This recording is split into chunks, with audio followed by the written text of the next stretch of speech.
a whole new Paimon after those 2 days in the hot springs. The Abyss kind of threw a wrench in our relaxation, though. Still, spending time here really has felt like a vacation. The 𝐤𝐻𝐿asaurs are so nice and so fun to play with. Their bellies are super bouncy. Oh, and Atea's snacks were so delicious. She gave Paimon some for the road just this morning, actually. Yelling at some kids who got caught throwing stones in the hot springs, so not much has changed since we first met her. Hey, you guys. Sleep well last night? Yep, this area is so nice. Glad you like it. I was thinking of taking you guys out to do some sea fishing. Later tonight, we can eat whatever we catch. Fresh fish is absolutely delicious right off the grill. Hey, Mualani! Yeah? What do you need? The team sent out to fight in the Night Warden Wars has returned. And 𝐤𝐻𝐿?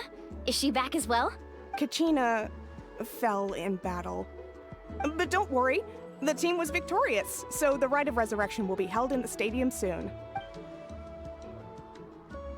That's a relief. The Abyss is cunning, and it was her first time. Mistakes are bound to happen. Exactly. She deserves to hold her head up high. All right, thanks for letting me know. We'll head out in a bit. Jeez, she sounded a little anxious there. Had me thinking it was bad news for a moment. Mualani, you said the Abyss was cunning just now, but it seems like the Abyss just wants to destroy everything. Like, think about all those monsters that attacked your tribe. If there really was some sort of cunning plan, wouldn't it make more sense to send them to attack 𝐤𝐻𝐿 and her small team? Not that Paimon wants them to be in any more danger, it's just... Relax, I get it. The Abyss is difficult to understand, that's for sure. At a glance, it certainly seems like the only goal is total destruction. The Abyss isn't a living entity after all, so what capacity for logic or planning could it possibly possess? But through our long history of fighting the Abyss, we've realized things aren't quite so simple. 500 years ago, the Abyss invaded 𝐓𝐻𝐿. You know about that, right? That's right. 𝐸𝐿 suffered greatly during that time. But so did every other nation in 𝐓𝐻𝐿, and Natlan was the worst affected of all. It took the combined efforts of the then Pyro Archon and heroes from every tribe to finally repel the Abyss. Even so, the effects of the invasion lingered for hundreds of years, only able to be reversed little by little. Our tribe's waters were contaminated.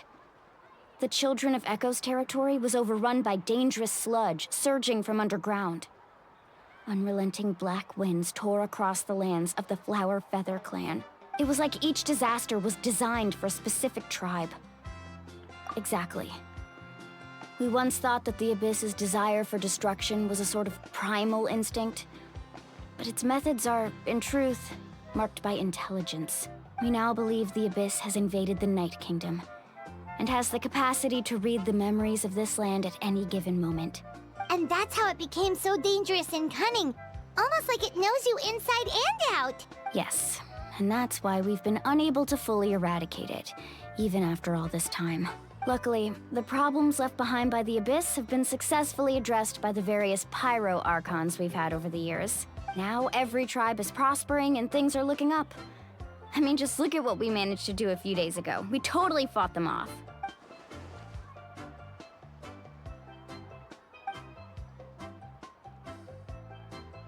You must have had to sacrifice a lot to get to this point.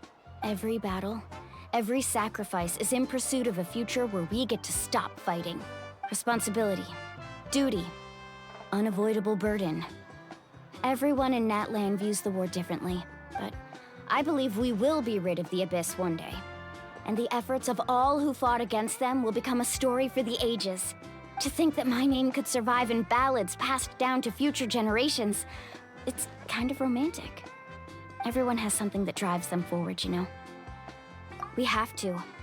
Not only for ourselves, but for our future. Anyway, let's head to the stadium. Our fishing trip can wait until 𝐤𝐻𝐿 is back with us. The sea's not going anywhere.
course.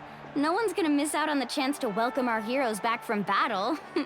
It's their moment of glory. 𝐤𝐡𝐻ina's gonna be so flustered. She's never had this many eyes on her before.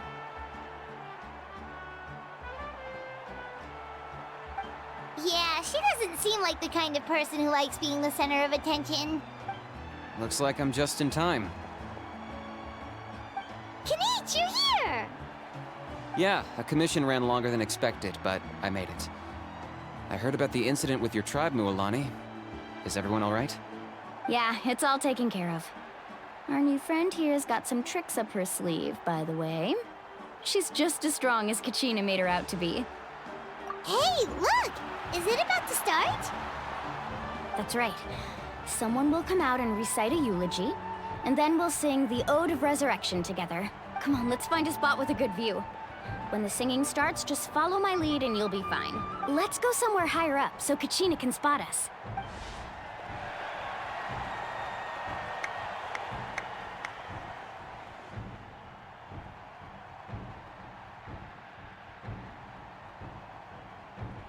Warriors of Natlan, heed the call of life.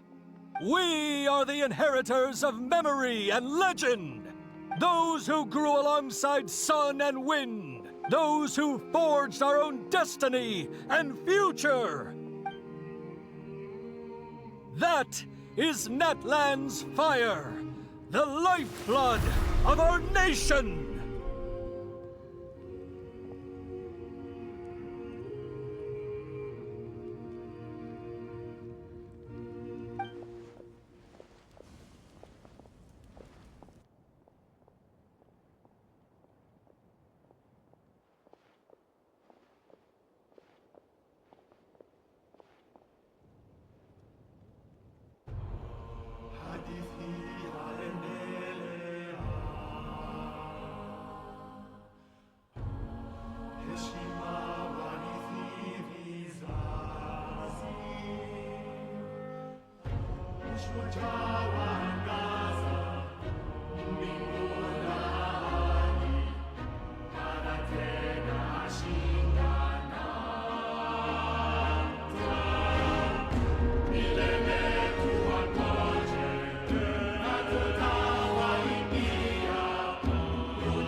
I could not find 𝐤𝐡𝐻ina within the Night Kingdom, or locate her ancient name.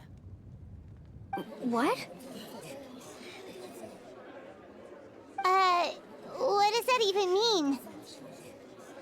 Usually once the ode is complete, the Pyro Archon and resurrected person will emerge from the flames. But something went wrong. What's going on? This has never happened before. Well, I think it's pretty obvious. Clearly, the team sent to fight the Abyss didn't win after all.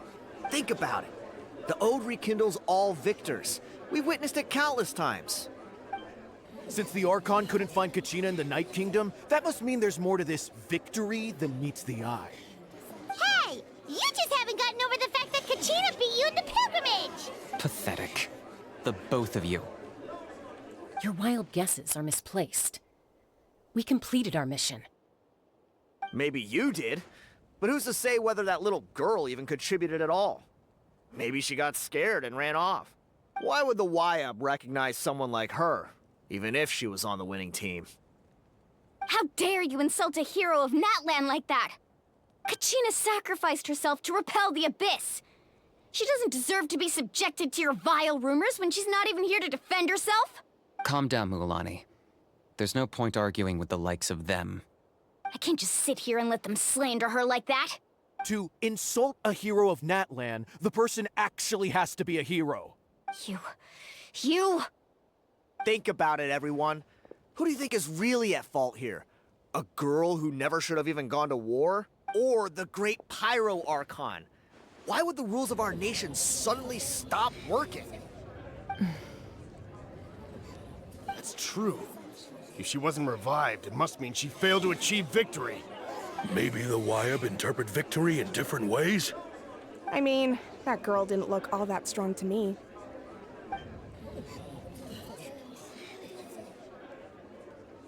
𝐤𝐤𝐻 wouldn't have run! That's not like her at all! No! She's been waiting for this moment for too long. No matter how daunting the situation, no matter how scared she might feel, she's always the first person to stand up and face it head on. We don't even know what happened. So don't you dare try to use this as an excuse to vent your anger or slander her reputation. Fine. We'll find out what happens soon enough. Then, we'll see who truly deserves glory. That's enough. There is no doubt about today's victory, or Kachina's part in it. She is a hero worthy of our admiration and celebration. However, the failure of today's ceremony is undeniable. Kachina has not been rekindled, and I offer you all my deepest apologies as I continue to investigate this matter. To prevent further casualties, I have decided to suspend the pilgrimage until this matter is resolved. What? No one is all-knowing. No one is infallible, not even myself. But doubt is a means by which we seek the truth, not a weapon we wield against others. I didn't mean it that way, Archon. I just... If there are things you wish to clarify, then ask me directly. Doubt my answer if you wish, but now's your chance. You have concerns? State them. No, of course not. Even though I have said nothing to change your mind, then it would seem the truth never mattered to you at all. That guy doesn't even have the courage to answer the Pyro Archon's question. So much for all that glory talk earlier. I have a question, Archon. My friend Kachina. Do you have any idea where she is? It's extremely important to me. I know you said you were investigating the situation, but I'm sorry, that's not enough. I've already shared everything I know. If you want to learn the truth and rescue your friend sooner, you should join the investigation. So, what do you say? Of course I'll join. In that case, come see me in the speaker's chamber. We should join them. Oh, and if it's not too much trouble, could you drop by as well, Traveler? I'd like to have a chat. Rest assured, everyone, I'll keep the tribal chiefs informed on the progress of the investigation. Once again, I apologize for the outcome of this ceremony. If there are no further questions, let's part for now. Did she just ask us to come along? I believe she did. Let's go. I'd like to know what's going on myself.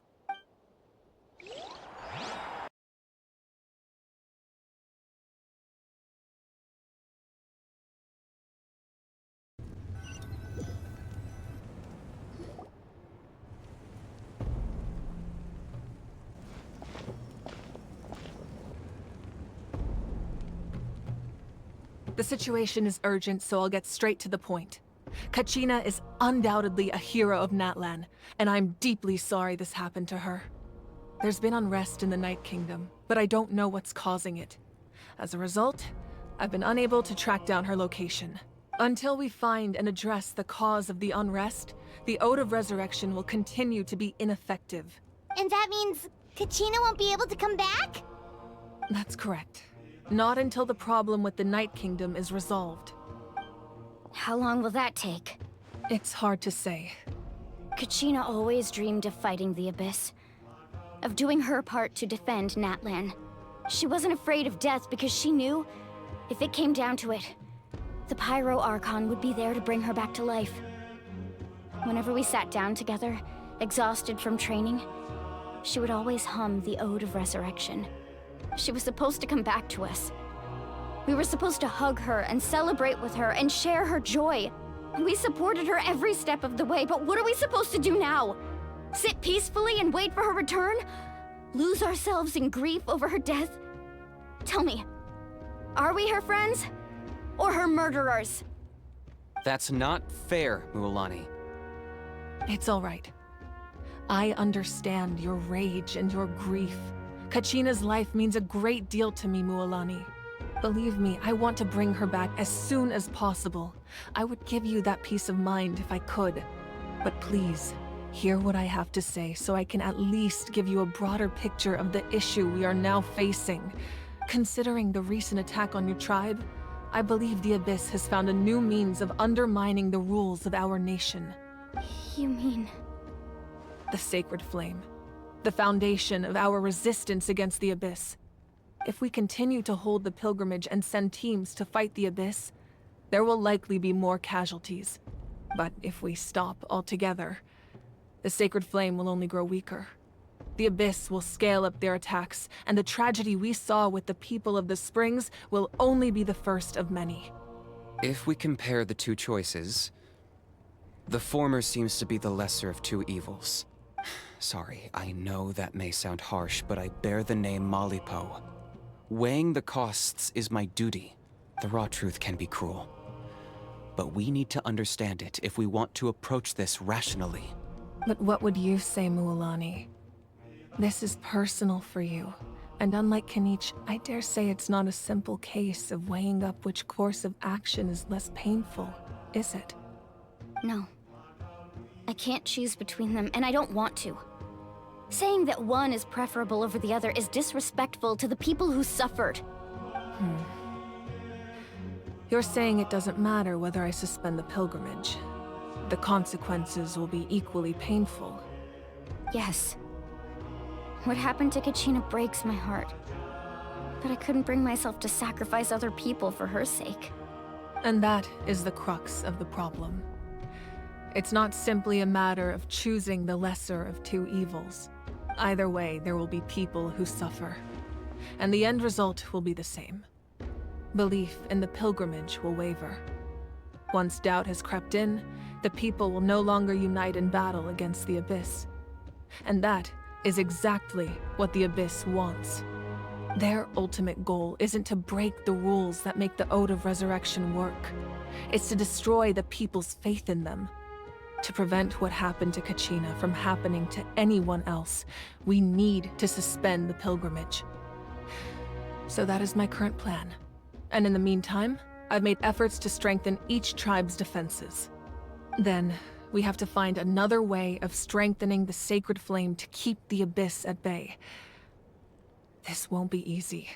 I'll need time to figure out the best approach. I understand your anger, Mualani. But I hope that provided some clarity, at least. Wow. Paimon thought things were gonna get heated for a second, but the Pyro Archon took the time to explain everything so patiently. I owe you an apology, Archon. I let myself get carried away earlier, and I'm sorry. You're right.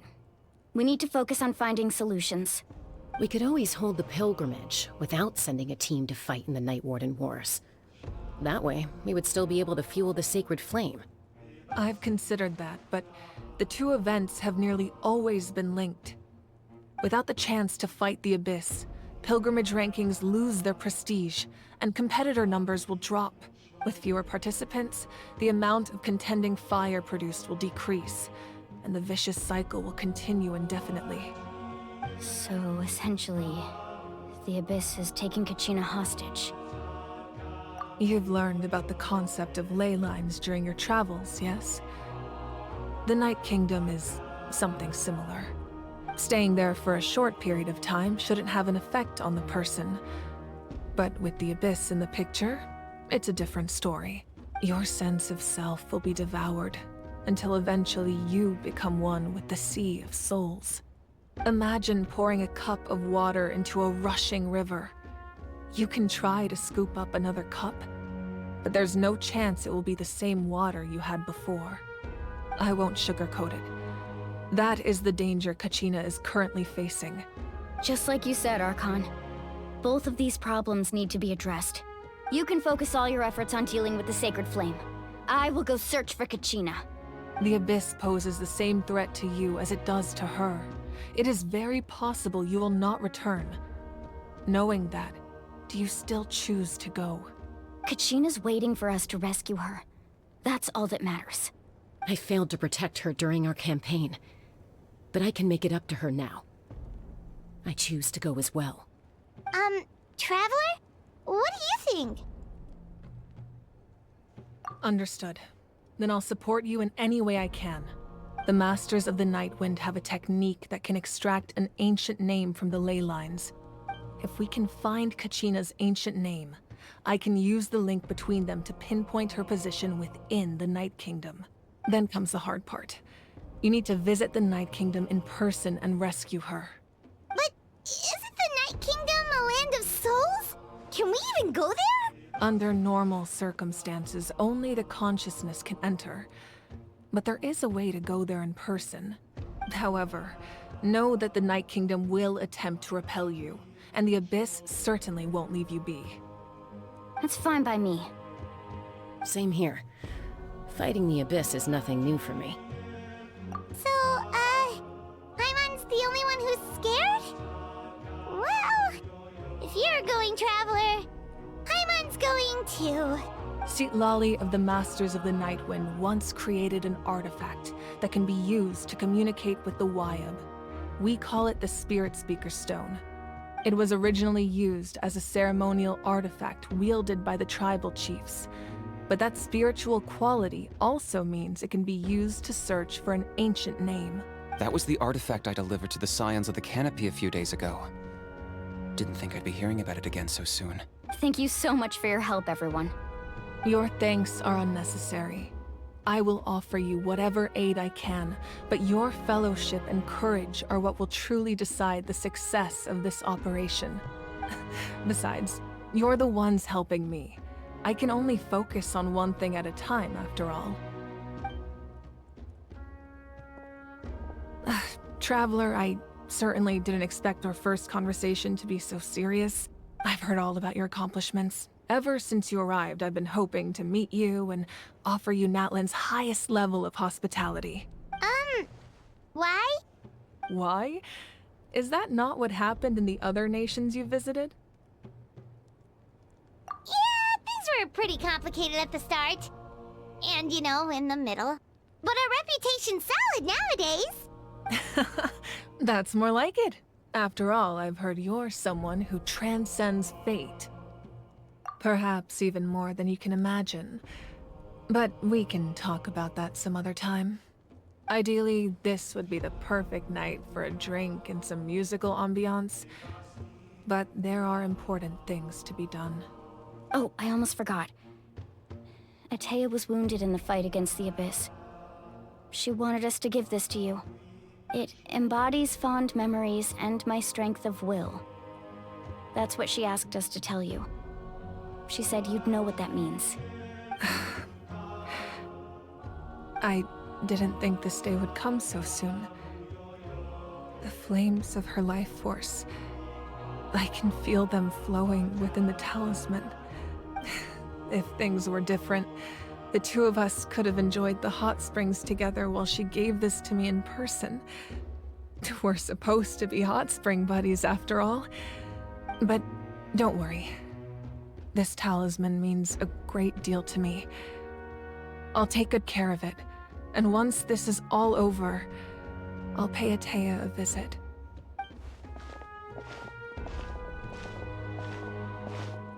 You said you didn't want to jeopardize the production of Contending Fire. But that's not at all why you decided to suspend the pilgrimage, is it? You're right. Even now, the production of Contending Fire is far from sufficient. The gradual corrosion caused by the Abyss has resulted in a massive shortage of pyro energy, and we're currently at the breaking point. As things stand, the pilgrimage is a lost cause. Suspending it allows us to save our strength to defend the tribes. The Abyss has brought catastrophe to Natlan, and Kachina's disappearance in the Night Kingdom is a direct consequence of that. We can't let the general public know that. No. If the public learned that Natlan's destruction was close at hand, there would be immense panic. But if I said nothing at all, they would have continued to question the integrity of Natlan's heroes. Another simple choice. The latter was clearly the better solution. But you chose otherwise. I have never subscribed to the belief that the right choice is the one with the fewest sacrifices. Let's go. There's still a way for the sacred flame to last a little longer. You mean? Yes. Come with me.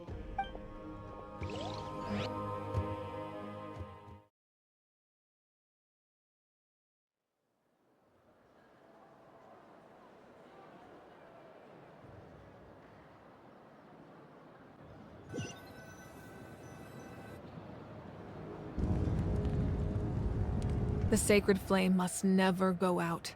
Not only does it strike fear in the abyss, but it's also the pillar of Natlan's stability. So until our heroes are ready, I will sacrifice my power to keep it burning.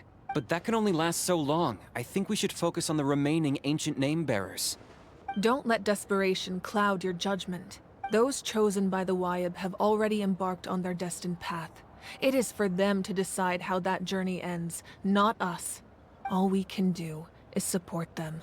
Even so, for you to make this sacrifice, it's not right.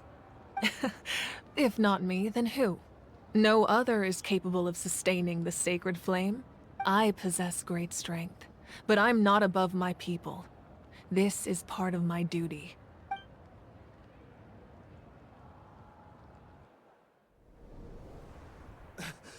Archon, it's the 𝐓𝐴𝐻𝐿!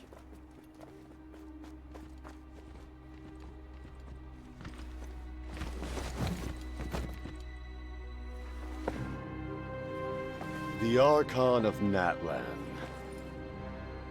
A force to be reckoned with. The secret of the ley lines is no secret to me. Long have they been destined for ruin. And since the oath made 5 centuries ago remains unfulfilled, what use is the Gnosis in your hands? I don't know what you mean. But it sounds like this is about more than the 𝐤𝐸𝐴𝐻𝐿. In times of crisis, someone must pick up the mantle of salvation. Your plan has reached an impasse, and now it falls to me to create new rules for Natlan. But before the dawn of a new age, the old must be destroyed.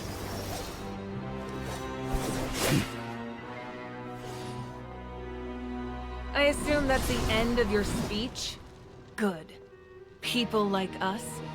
Let our blades do the talking!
Masters of the Night Wind.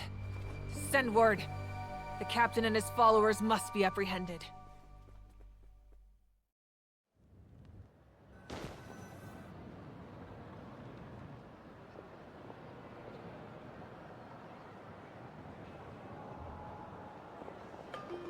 Are you alright, Archon?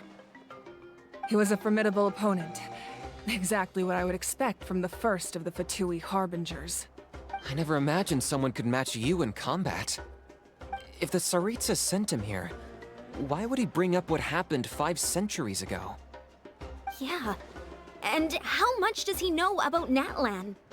The Harbingers are all driven by their own personal goals. The only purpose that unites them is collecting the 𝐤𝐢𝐧𝐝. But I'm sure the captain has his own reasons for being here as well. Whatever his motive, we should shift our focus to the 𝐓𝐴𝐻𝐻. If they attack again, and we're not prepared, we're done for. No, we're running out of time. The wound I inflicted should hold him back and weaken him for the time being. Besides, I'm sure you noticed, the power that came to his rescue just now came from the Masters of the Night Wind. In other words, there are traitors among us. Not necessarily. This could prove to be a very valuable turn of events. When we exchanged final blows, I sensed an unusual presence within him. I'll need to investigate further. 𝐾𝐻, go to the Masters of the Night Wind and look into who could have aided the captain. Speak to 𝐓𝐴𝐻𝐻𝐿𝐴. She should know. Of course, I'll head out right now. Do you still intend to... Yes, but fear not.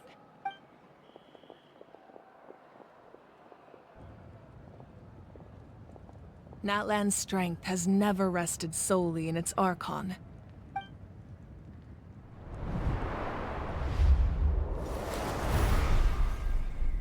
Together we foresaw the only path that leads to our nation's future. We must trust in that vision now.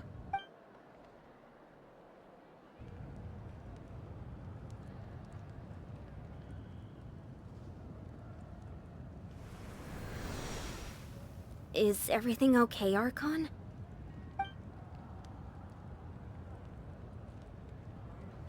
Completely fine.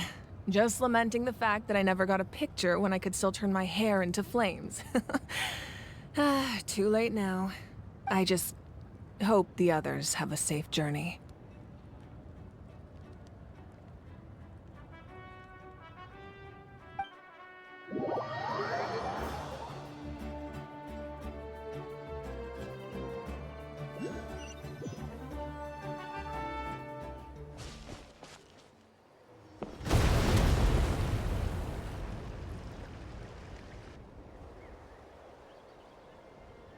What's happening at the stadium? Did something explode?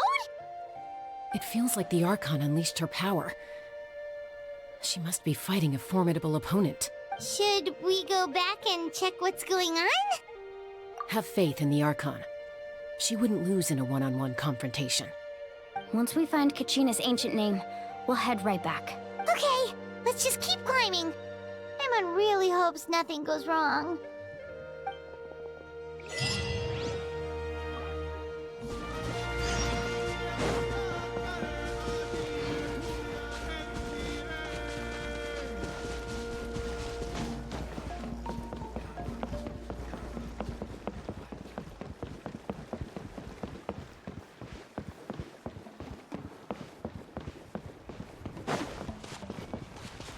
What can you tell us about the scions of the canopy? The tribespeople are very adventurous. Oh, kinda like us then! I'm not so sure. You don't strike me as the type to enjoy danger. The scions of the canopy are a bunch of thrill seekers. They love extreme sports like rock climbing, rappelling, volcano parkour, or even bungee jumping without a rope while a 𝐤𝐴𝐻𝐿 stands at the edge and uses its tongue to catch them. Sound like something you'd be interested in? Okay, that does sound different from our usual adventures. Heimat's not doing any of that. She can just cheer you on from the sidelines.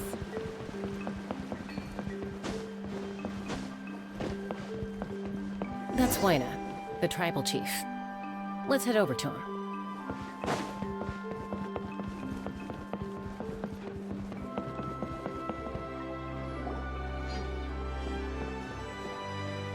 Chaska. Nice to see you again, 𝐬𝐻. I'm afraid we don't have time for pleasantries, so I'll get right to it. We're here for the Spirit Speaker Stone. Whoa, hold on a second. At least tell me why you need it first. My friend 𝐤𝐻 is trapped within the Night Kingdom.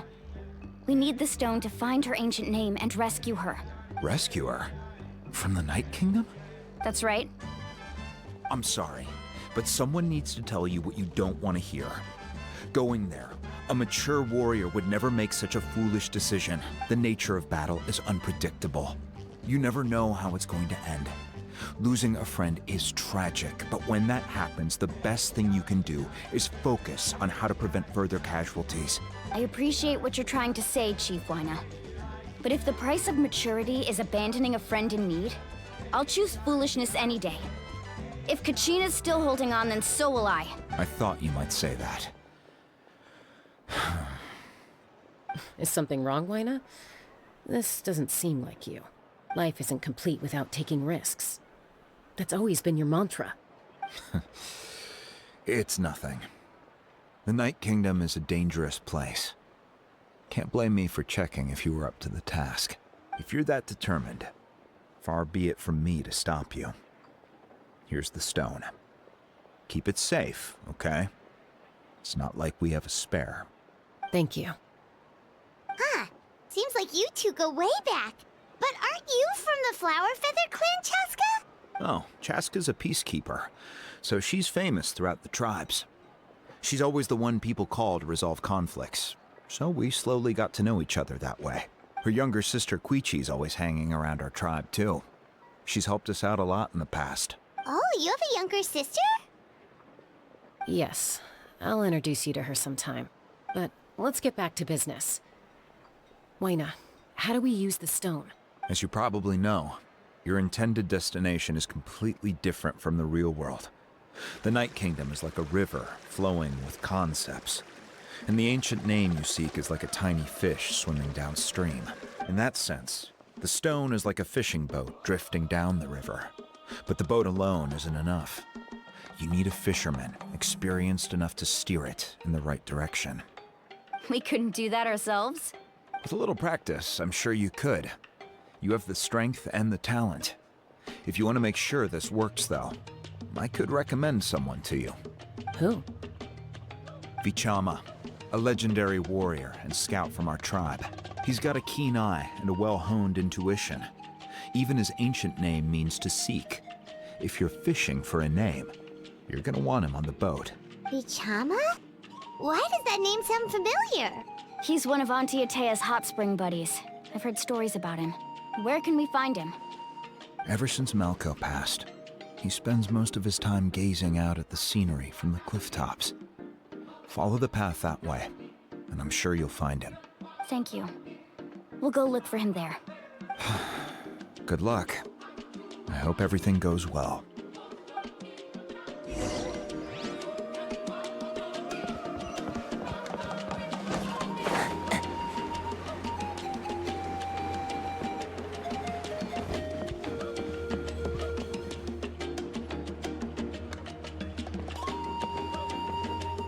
Someone admiring the scenery from the cliff tops. Ah, that must be him! Hello there, are you 𝐵𝐻𝐻𝐻? That's me. Did you need something?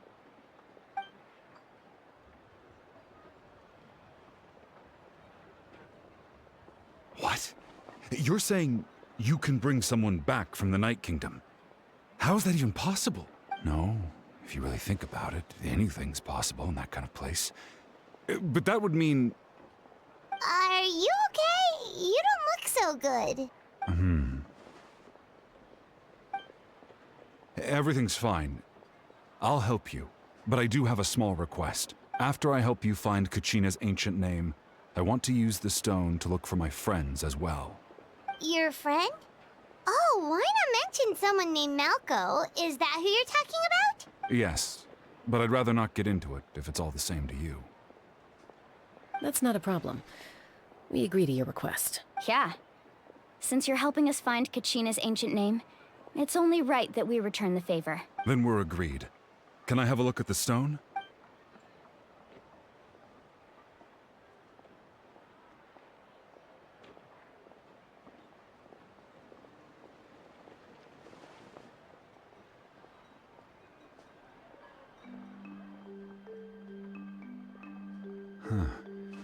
I see. From what I can tell, it functions almost like an abyssal pylon. Both connect the Night Kingdom to the living world. Once the connection is established, the abyss will come surging through the opening like a predator honing in on the scent of blood. So we have to be sure not to use it in a tribal settlement. Wow, you got all that just from looking at it? I just picked up on the basics, really. I still have no idea why it works. You said someone named 𝐓𝐡𝐿𝐷𝓳𝓳𝓬𝓵 invented this. They must be a genius. I'll go find an open area and start setting things up. In the meantime, I need you to get 2 things for me. We'll go right away. What do you need? First, I'll need some hook ropes. Pretty much every store around here carries them, so no need to go anywhere special. Oh, and I need to build a net out of them, so make sure you get a good amount. Wait, are you saying you're going to use a real net to catch 𝐤𝐻𝐻's ancient name? How does that work when one's tangible and one's not? By creating something tangible in our world, like a net, we can create a connection to a corresponding concept in the Night Kingdom. Basically, I'm going to use the concept of a net to catch something equally intangible, an ancient name. Oh, I see. What about the second thing you needed? Right. I need 2 chunks of obsidian. Once we bring the ancient names into our world, we'll need a place to store them. Normally, you can only get obsidian from the children of echoes, but I heard there's a traveling merchant from that tribe around here somewhere, so maybe you can try your luck there. Gotcha! Alright, let's split up. See that clearing? Let's meet over there when you're done. Oh, and you can send someone with me if you want. In case you're worried I might take the stone for myself. What do you think, Chaska? There's no need. Lena spoke highly of you. That means you're trustworthy. I appreciate it, even though that doesn't mean much to me anymore. Anyway, it'll take some time to set everything up, so no need to rush. I'll see you in a bit.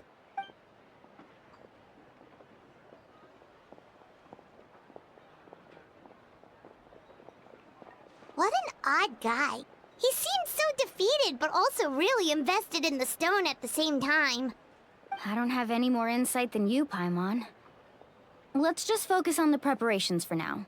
Hang on, 𝐤𝐻𝐻. We're coming for you.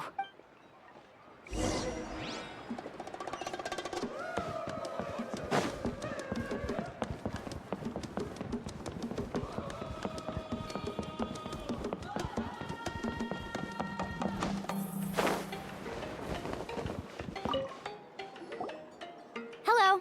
Do you have any hook ropes for sale? Hook ropes? As in rock climbing equipment? Yes. How much for your whole stock? Oh, the whole thing? Let me see. That would be 30,000 mora in total. Deal? Deal. Wait, really? What, you want me to drive down the price? We just need these as fast as possible. Thanks. Oh, no problem at all. I'll even pass along some information on the house. These ropes are usually used by rock climbing enthusiasts. If you want to learn, Roka's the person you want to ask. All right, that's everything. Here you go. Now we need the obsidian. Let's go talk to the traveling merchant 𝐵𝐶𝐻𝐻 mentioned.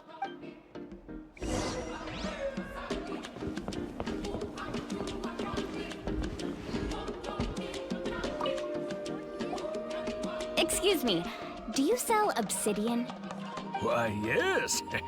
I've got a chunk for sale right over there. Perfect. Is that the only one, though? We actually need 2. That might be tough. Tell you what, I'll take a look through these boxes over here and we'll see what we can find. Thank you so much. We'll wait here.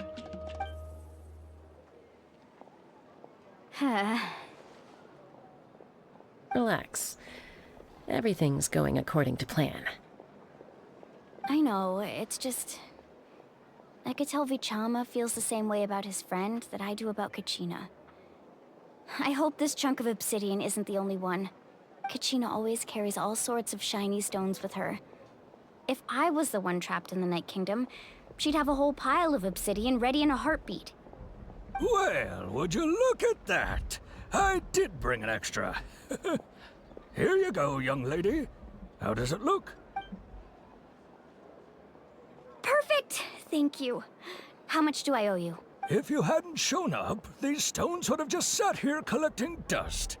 I'll take 3,000 mora for both. Here you go. By the way, I heard you mention 𝐕𝐶𝐻𝐿 just now. You running an errand for him then? How's he doing? 𝐤𝐿𝐾's been gone for 5 years now. It's about time he started to move forward. Do you know what happened between them? I heard about it in passing while I was out drinking one night, but I don't know all the details. 𝐕𝐶𝐻𝐿 and 𝐤𝐿𝐾 grew up together, and even made a name for themselves together. 𝐤𝐿𝐾 was an amazing fighter, capable of knocking out multiple opponents in a single hit, while 𝐕𝐶𝐻𝐿 excelled at scouting and analyzing the battlefield. The two made an excellent team, and managed to beat back the Abyss several times. 5 years ago, they both emerged triumphant in the pilgrimage, and were placed on the same team to fight the Abyss. But on the eve of battle, the Abyss launched an attack on their tribe, and 𝐕𝐶𝐻𝐿 suffered an injury to his leg while attempting to rescue someone. Then what happened? The team agreed that he couldn't fight the Abyss in his condition. 𝐕𝐶𝐻𝐿 didn't argue. He knew going to the front lines with an injured leg would make him a burden in battle. So they raised the issue with the Pyro Archon, and she agreed to let him stay behind. It's just 𝐤𝐿𝐾 and the others ended up facing hordes of abyssal monsters in numbers that far exceeded anyone's expectations. The team made an error in judgment, and they fell to the onslaught. 𝐕𝐶𝐻𝐿 went into a deep depression after that. He blames himself for everything. Oh, you're not wrong. But it's possible he chooses to blame himself. Not because he did something wrong, but because he wasn't able to do anything at all. I've tried convincing him to move forward, to stop dwelling on the past. But the shadow of 𝐤𝐿𝐾's death hangs over him still. The Abyss has caused so much suffering, and some wounds never heal. I wish there was something he could do to make himself feel better. But anyway, that's the gist of it. Maybe you could help him talk things through sometime. I would really appreciate it.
Did you get everything? Yep, it's all here. When do we start? I've made all the necessary adjustments, so we're good to go. As agreed, I'll help you find 𝐤𝐤𝐻's ancient name, and then you return the favor. Go ahead. Yeah, after 𝐷𝐞𝐭 fell, I scoured the battlefield to see what happened. It turned out he wasn't bested by some impossibly powerful foe. He was dragged to his grave by the sheer number of enemies. If I had been there, I would have been able to sense the danger. I could have warned them not to advance. I've always blamed myself for what happened. But when you told me about 𝐤𝐤𝐻, I realized there's a chance 𝐷𝐞𝐭 might also be alive, fighting for survival in the Night Kingdom. But that happened several years ago, right? The Pyro Archon said all life within the Night Kingdom eventually becomes one with the Sea of Souls. There might not be much hope, but I still have to try. 𝐷𝐞𝐭 and I promised each other, even if we never managed to root out the Abyss for good, we would fight together until the end. All right, let's get to it. I'll start searching for the conceptualized version of 𝐤𝐤𝐻's ancient name. If you see any fragments scattered around the area, please collect them.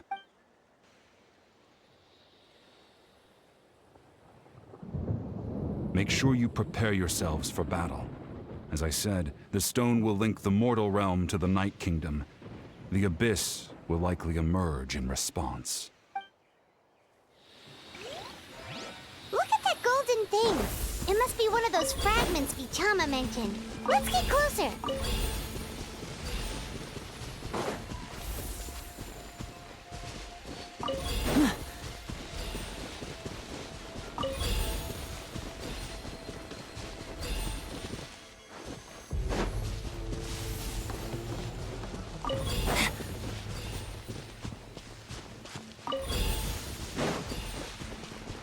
Whoa, monsters incoming! Watch out, everyone!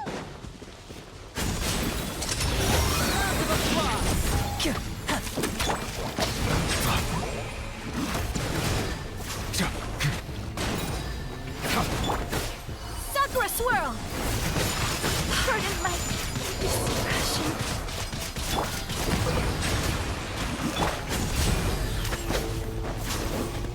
The tides beckon.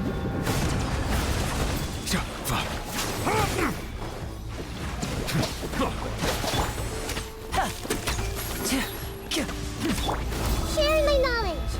I don't understand.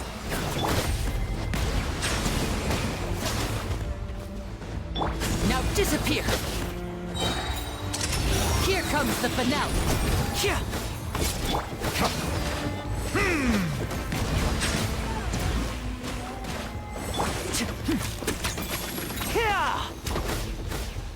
Step right up!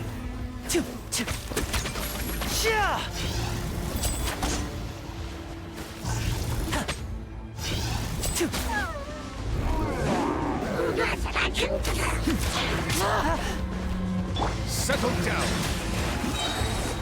Let the mighty be humbled!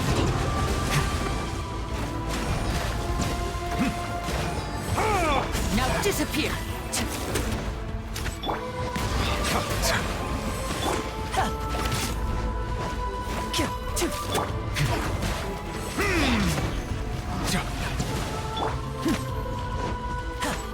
And voila! A round of applause! Silence! Justice is blindsided. Stay calm, stay calm. Bow your head. Be sanctified.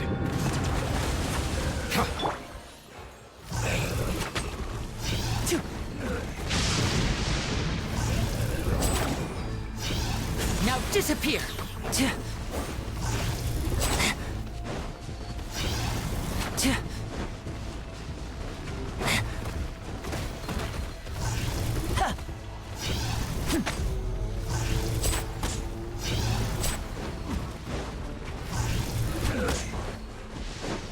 Step right up. Settle down. Let's get this show on the road.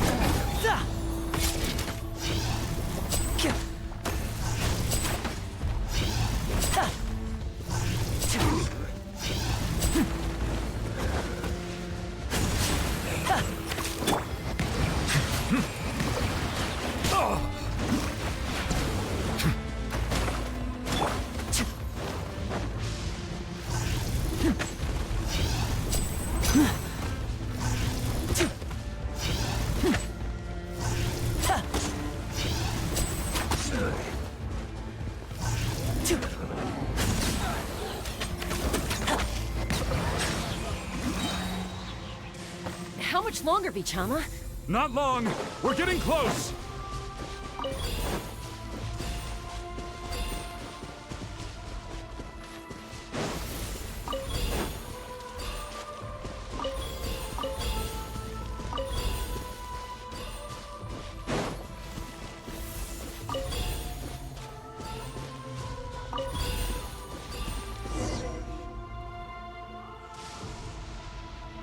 𝐓𝐡𝐻𝐻!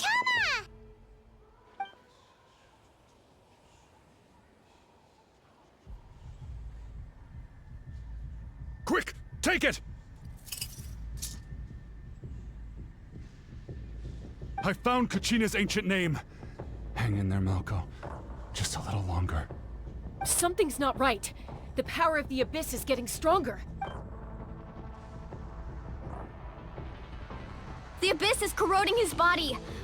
𝐓𝐡𝐻𝐻, you can't keep going. You'll die. I should have died 5 years ago. I just need a little more time. Please, I'm almost there. Thank you.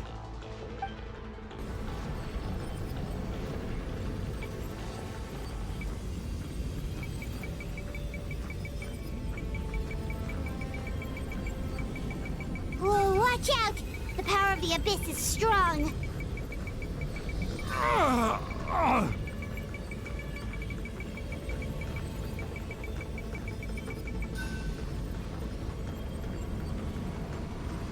This power.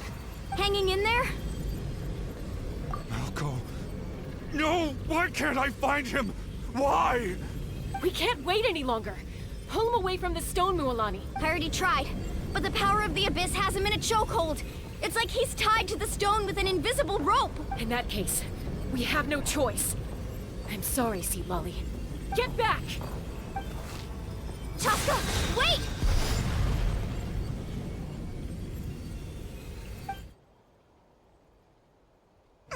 Ouch! What happened just now? It looked like the Spirit Speaker Stone was... The stone's power was spiraling out of control. The only way to stop it was to destroy it. You were all caught in the shockwave of the explosion. You might feel dizzy for a while, but that's normal. Give us a heads up next time, will you? You're lucky we managed to dodge it in time. I thought I said to get back. Yeah, barely a second before you made it go poof. Not everyone has your reflexes, Chaska. We were this close to getting dragged into the explosion. Okay, I'll be more careful next time. At least 𝐤𝐻𝐻's ancient name is still in one piece. Wait, where's 𝐓𝐡𝐻𝐻𝐻? 𝐓𝐡𝐻𝐻𝐻! 𝐓𝐡𝐻𝐻𝐻! I couldn't find 𝐤𝐤's ancient name. It must be completely gone by now. Once your ancient name disappears, there's no coming back. From the very beginning, I knew there was a slim chance, but still. And now... it's too late to save him. From the minute he left that day, it was already too late. 𝐓𝐡𝐻𝐻. I'm sure he's heard enough condolences over the years. Let's just give him some space. Huh? What's that in your hands, 𝐓𝐡𝐻𝐻? It looks like something's glowing. Huh? This is...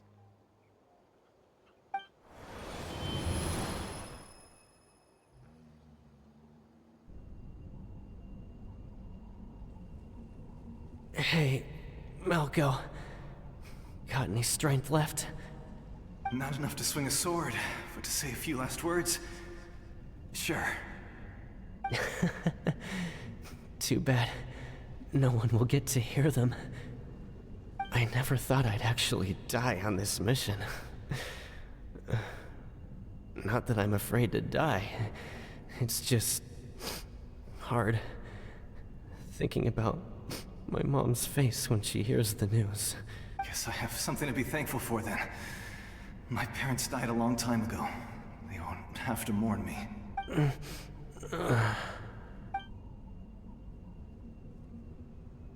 𝐵𝓸𝓾𝓻. Always had to beat me at everything, didn't you? Right to the end, you were never one for goodbyes. Maybe you're right. Maybe no one will get to hear our last words. But just in case, 𝐓𝐡𝐻𝐼, I'm so glad you didn't come with us. Don't be sad. Just keep on living. For the both of us.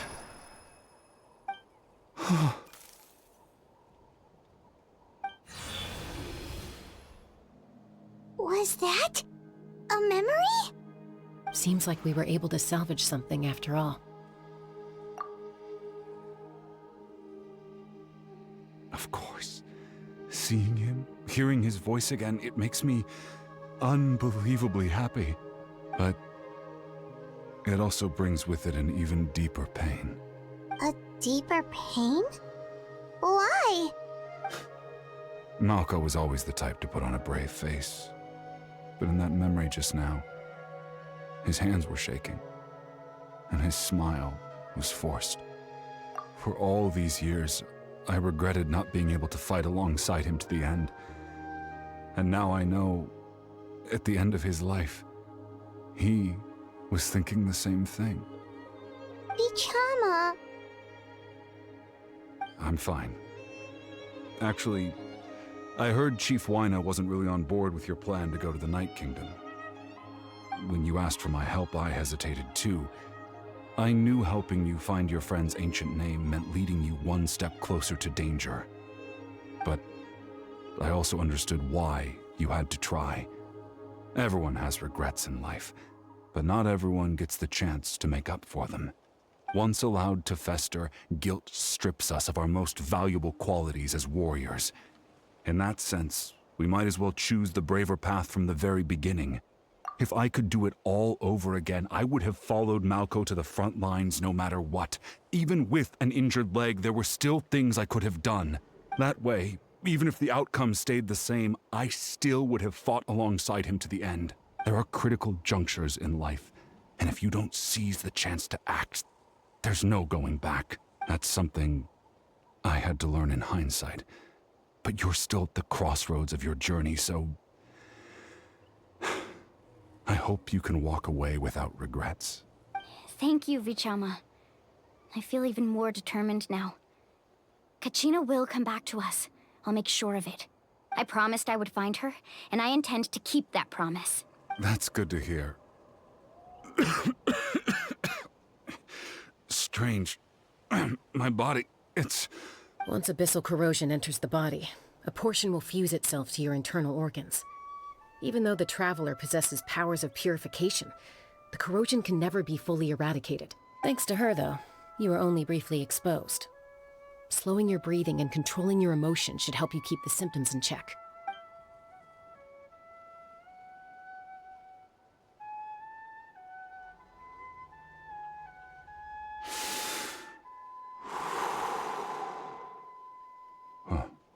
That does make me feel better. You seem very knowledgeable about all this. Just speaking from experience, that's all. Anyway, we've recovered Kachina's ancient name, so we're off to a great start. Let's get 𝐓𝐡𝐻𝐼 back to his tribe and tell 𝑦𝐸𝐼 the good news. And apologize for destroying the Spirit Speaker Stone. We had no choice, though, so he'll probably understand. Right?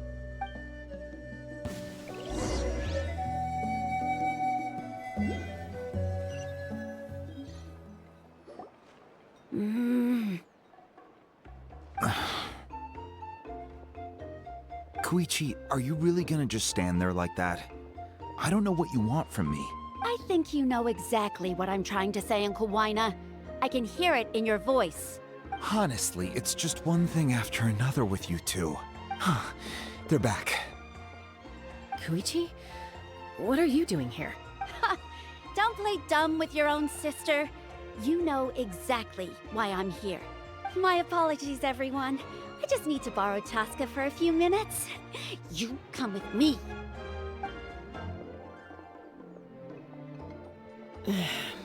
I'll be just a moment. Who is that? Koichi, Chaska's younger sister. Although the two aren't actually related by blood, it's kind of a long story. It's not really my story to tell, but I guess it's not a secret. You see, Chaska was actually raised by cuckoo sores. She was afflicted with a rare disease when she was a child, and abandoned in the wild as a result. The Abyss found her out there, all on her own, and tried to devour her. But in the end, all that did was trigger her will to live. That strength of will pushed her to survive. But it also planted a seed of conflict within her. Eventually, she was adopted by the cuckoo sores. Wherever they went, she followed, getting into fights right and left. For some reason, Paimon can totally imagine that. Well, when Chaska finally returned to human society, it was 𝐓𝐡𝐮's parents who adopted her. At the time, Chaska still had a habit of getting into fights, so 𝐓𝐡𝐮 was always taking her around, apologizing to everyone. Ah, I remember those days. One of those fights was definitely with me. But, you know, kids. You're fighting one minute and your friend's the next. Eventually, she found a way to rein in that desire to fight. And now she's who people call to resolve conflicts. She's known as the Peacemaker. It sounds like she still argues with 𝐓𝐡𝐮, though. Don't siblings usually stop fighting when they get older? That's partly my fault.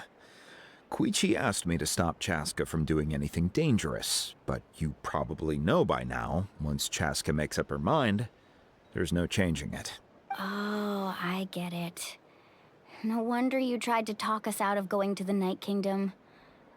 Chaska even said that wasn't like you. I'm all for your adventure. You need to take risks when you're young, because by the time you're my age, you couldn't attempt something like that even if you wanted to. Better try now than live with regrets later. That's what I say. Still, I can understand where 𝐓𝐡𝐮's coming from. In the end, nobody wants to sit back and let a loved one put their life on the line.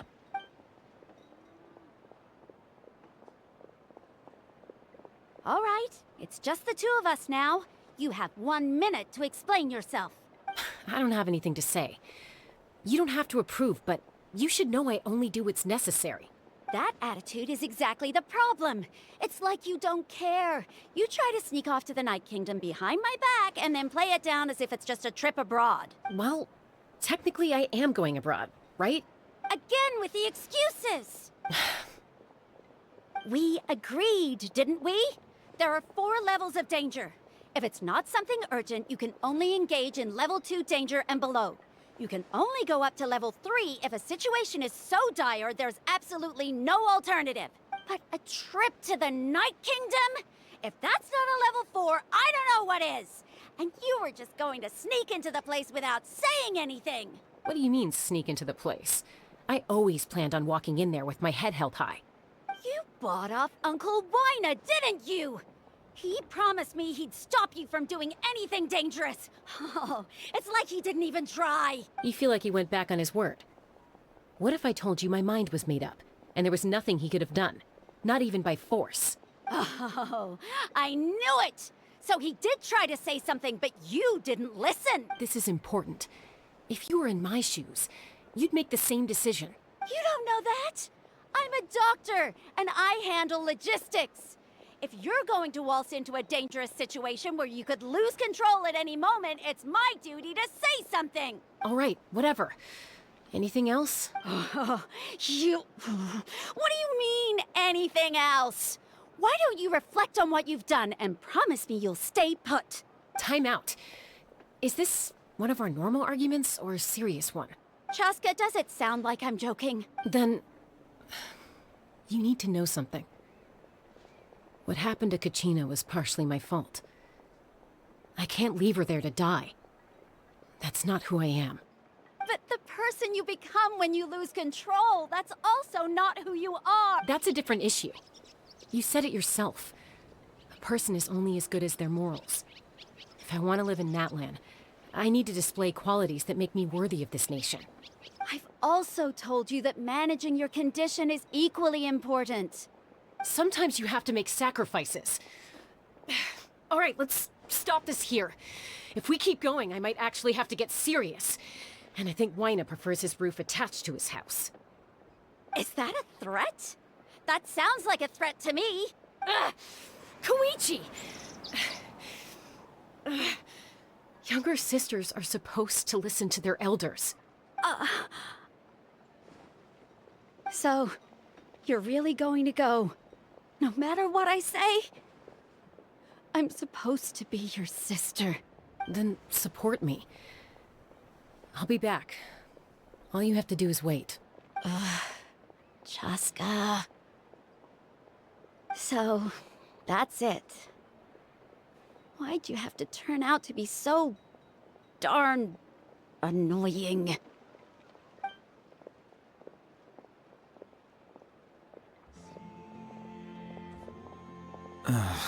You two are something else. Something you wanted to say? I know you aren't related by blood, but you two sure are similar. Really? You know, I said that very thing to 𝐤𝐤𝐻 not too long ago, and she reacted the exact same way, down to the very tone of voice. It's not my place to get involved, but I will say this. Try to spend a little more time with your sister. You're tough kids. That doesn't mean you have to go it alone. Thank you. Anytime. All right. If you're done with the Spirit Speaker Stone, you might as well hand it over. According to 𝐤𝐤𝐻, it's an important ceremonial artifact, so it'd be safer to keep it with me. About that. If only Tone Deaf Bard was here, he could have repaired it just like the Holy Liar. It might be in a few more pieces than you remember.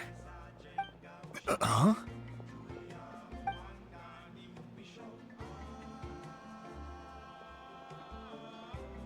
I see. Sounds like it was an urgent situation. If someone's life was on the line, then you had no choice. Still, 𝐓𝐡𝐿𝐴's going to be a nightmare to deal with now that you've broken her stuff. I'll explain everything to her later. Stay safe out there in the Night Kingdom, okay? I'll wait here for your safe return.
We're back! We found 𝐤𝐤𝐻's ancient name, too! Well, it's fairly complicated. Let me give you the condensed version. The 𝐵𝓠𝐻 again? We can't go anywhere without them causing trouble. But what if the 𝐵𝓠𝐻 finds out you've lost your power? Won't they try to take advantage of the situation? That's why it has to be our little secret. No one else can know, or we're asking for trouble. Look, I wish I could offer you some sort of consolation, but I won't lie to you. With multiple factions closing in, there's nothing comforting about the situation we're facing.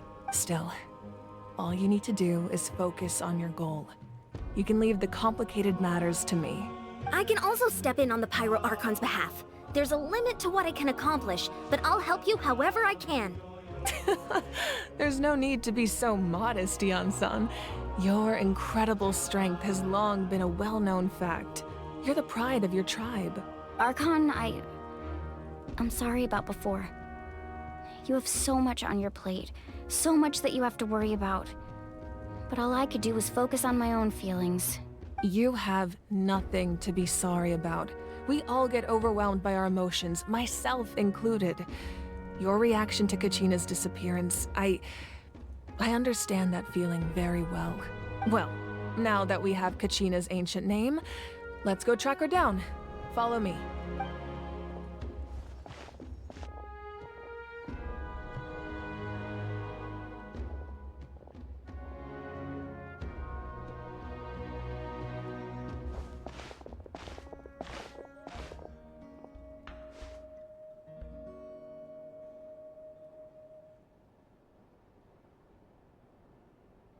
What is this place?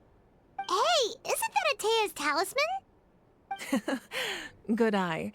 This is where I store all the various mementos I've collected. Whoa. I've never seen this place before. There's so many things in here. It looks like there are items from every tribe. Collecting them must have taken a lot of effort. I suppose you could think of it as a hobby of sorts.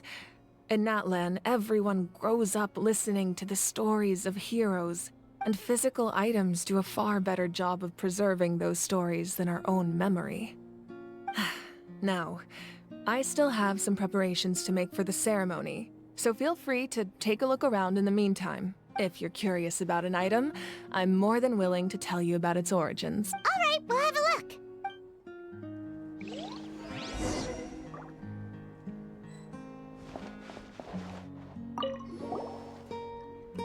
Hey, there's a fishing rod here. It must have belonged to the people of the springs. That's right. It belongs to a legendary fisherman named Matavaru. I have his entire set of fishing equipment, actually. He and I met in a tavern.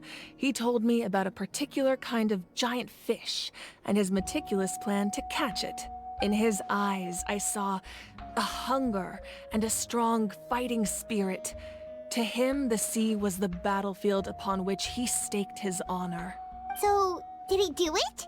The next time I saw him, he was covered in scars. It turned out the fish he sought had been corroded by the abyss. He managed to kill the fish, but sustained a serious injury in the process, which meant he could never go deep-sea fishing again. Can a fisherman claim victory if he fails to bring back his catch? That's what he asked me in the end. Well, Paimon thinks he won. That was my answer as well. The experience was far more valuable than the prize itself. In the end, he didn't want his tools to go to waste, so he gave them to me. Wait, that means you also know how to fish. Maybe we can go head-to-head sometime.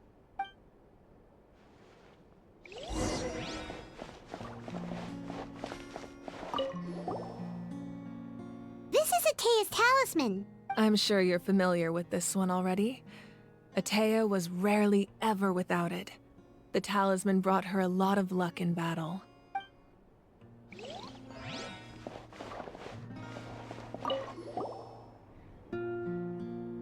There are so many jars and potions around here. Do they have anything to do with alchemy? No, those belong to the Masters of the Nightwind. They're ceremonial tools used to amplify the ability to communicate with the Night Kingdom and the 𝐤𝐬𝐴. 𝐸𝐸 is an expert in this field, and she taught me a lot. Even though she appears stoic and serious, she actually has a keen sense of humor. The tools you see here are quite traditional. Her students found them outdated, so she passed them on to me. The contents of the jars aren't all that special. Oh, except the big jar in the middle. That's what she really wanted to give me. Ooh, must be something really cool. What's inside? Grape juice. Huh? It's quite tasty, although probably expired by now.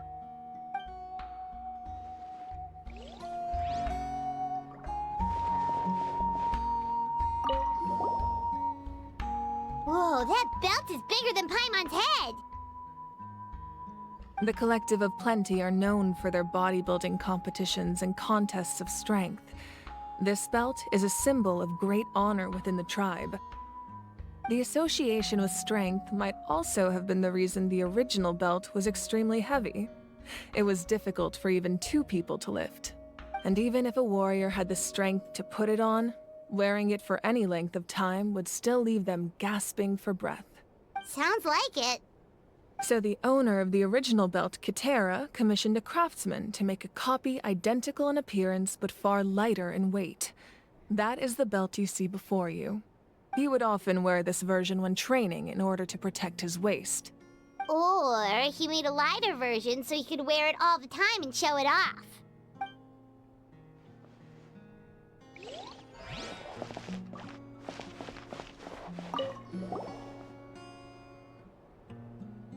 The powder still needs some time to settle, so let's wait a little longer. Well, what do you think of my collection? Do you feel like you have a better understanding of Natlan's culture now?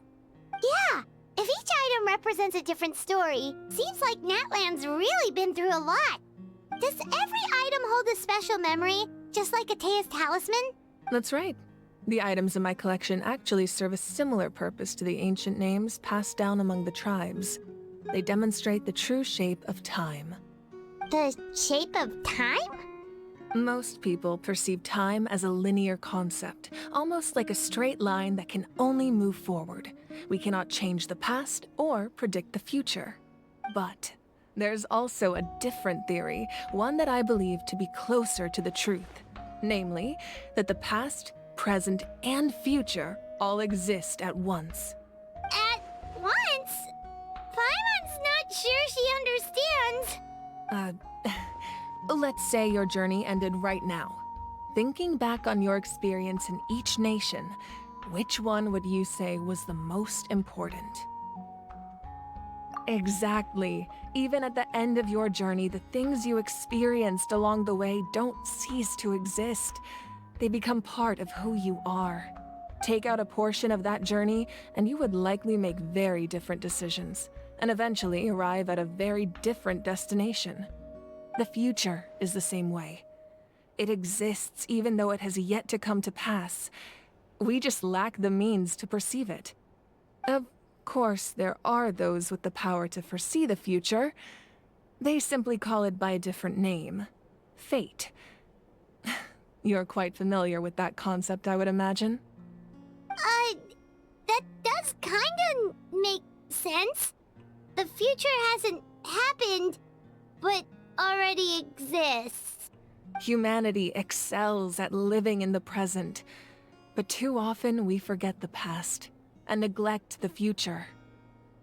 While the pilgrimage and the Night Warden Wars lead us to a better future. Only by uniting the people of Natlan across countless eras can we fight back against an enemy as formidable as the Abyss. To come up with such a set of rules, the first Pyro Archon must have possessed a level of insight I can only imagine. That's correct. At first, he was a mortal man with no special power. After he ascended to the Divine Throne, he used it to borrow power from the heavens and establish the rules of Natlan. Namely, a framework through which ordinary people can ascend to Archonhood. By holding the pilgrimage, we're able to determine the strongest among us. And when that person ascends to the Divine Throne, their inner flame will awaken. In addition, the sacred flame will grant them significant knowledge and memory of this land. After all, that's how I came to know everything I just told you. So, it all comes down to the power of the Divine Throne and the rules. Wait, is that a family portrait? Yes, that's my mother, father, younger sister, and the little saurians we raised. I turned a piece of my dad's leather armor into a canvas and commissioned a famous artist to paint our likeness. Your sister is so cute! It looks like the two of you are really close. Paimon was having a hard time thinking of an Archon as an ordinary person, but seeing this portrait, it kind of makes sense now. It really doesn't look like there was anything special about you before. Oh, wait, is Paimon allowed to say that? A little late for that question, don't you think? Sorry! Paimon's so sorry! Paimon's mouth works faster than her brain sometimes! It's all right. I'd never get upset over something like that. No matter what others may say, my past is a precious part of my identity. I'm forever proud of the life I used to lead. Becoming the Archon doesn't mean you sever ties with your family. The position just comes with a lot of responsibilities, so it impacts how often you get to see them. My father made the most delicious stew, so my sister would often bring me a large pot of his cooking, and we would sit on a blanket and eat it together. One time, we didn't close the door securely, and the Saurians we were raising ran into the room and knocked over the entire pot. My sister immediately burst into tears. The two troublemakers were going for the meat, but when they saw my sister's distress, they froze on the spot. I still remember the way they laid there, sulking like a pair of children, even after making such a mess. It was frustrating, but in the end, all I could do was comfort my sister and move on. Wow. Isn't that what being a family is all about? I think about that story a lot, actually. As the Archon, I made a vow to defend this nation, and experiences like that, they remind me exactly what I'm trying to protect. Well, what happened after that? This portrait looks pretty old. Your sister must be all grown up by now, right? I believe she ended up working as an architect and artist. She built many houses and crafted many beautiful works of art. Anyway, that's enough about me. Now that the powder is settled, we can begin. Ian-san, Mulani, Chaska, over here, please. Place the ancient name up there, and then we'll begin.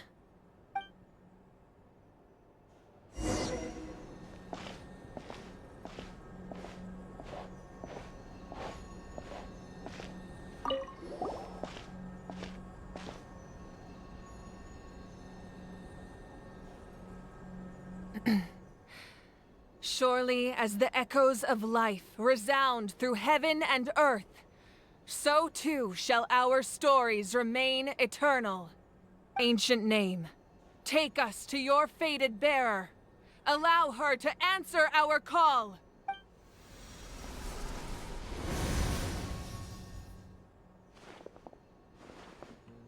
Am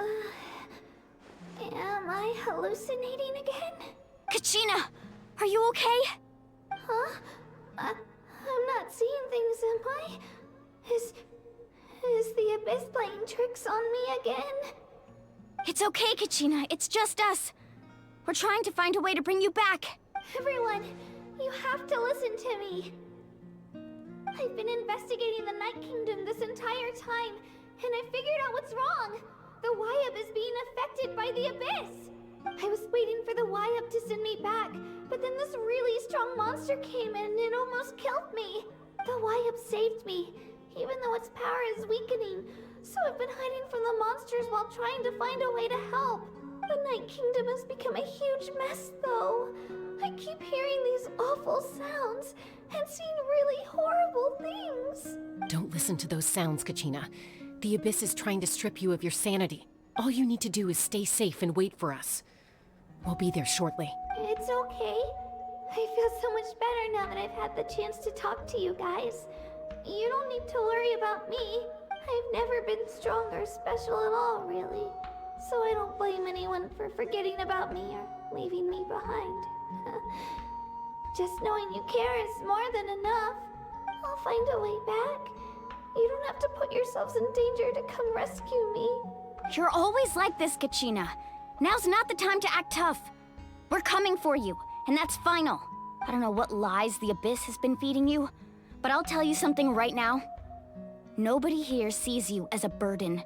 You're a victor of the Night Warden Wars, a hero of Natlan. All you need to do is wait for us to rescue you, and you'll get all the applause and recognition you deserve. I'm really scared. Everything's so dark and creepy here. And I want to go home.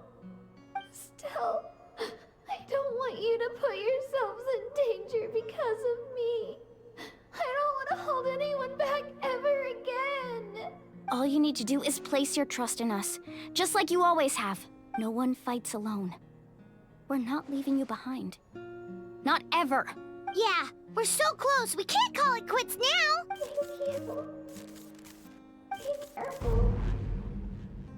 Looks like we've lost contact. Now comes the most dangerous part. You have to traverse the Night Kingdom in your physical form.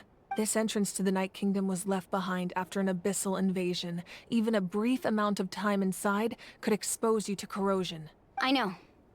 I'm prepared for that possibility. All right. Then I wish you all the best. I'll tell Koichi to be ready just in case. She's very experienced in dealing with abyssal corruption. That face you just made. Don't tell me you two got into another argument. No, I just feel bad for creating more work for her. I'll go with them too, Archon. The more people, the stronger the party. Thank you so much for your help, everyone. It really means a lot that you're willing to brave these dangers with me. And there's no time to lose, so let's get going. Now that I've lost my power, I won't be able to provide much practical support. But I can still keep an eye on the situation from here. Ionsan, I know it's unlikely, but if you encounter a situation you can't handle... That won't happen. I hope not.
So we're underneath Natlan right now? It looks nothing like Paimon was imagining. That's because in the distant past, Natlan was home to an incredibly advanced civilization ruled by dragons.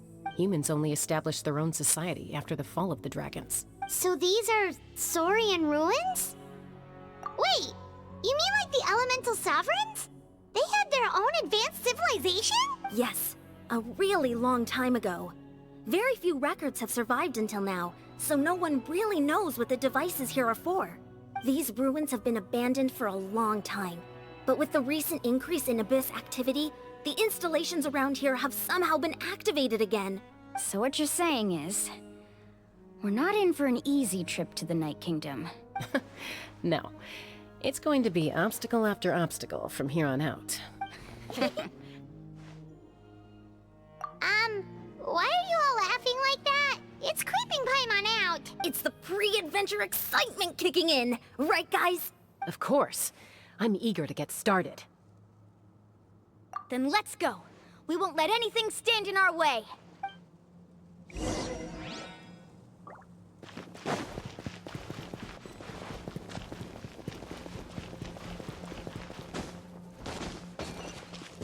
Seems seems like the road ends here. How should we get across?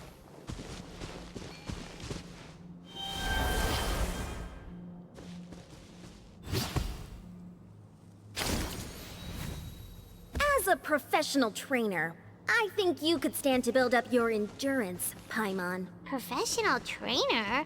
Paimon thought you were a warrior from the Collective of Planning. Well, that goes without saying. But I actually work as a sports coach. I provide professional guidance for many of Natlan's popular sports. And I don't just mean physical training. I design nutrition plans as well. Ah, so basically no sugar, no soft drinks, no grilled meat. Yeah, we'll be here all day if you list them out one by one. It's much faster to just focus on what's good for you. Such as? Vegetable juice.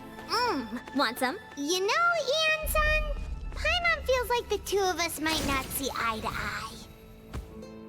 Those guys look familiar. We've fought them before. Let's go. Show no mercy.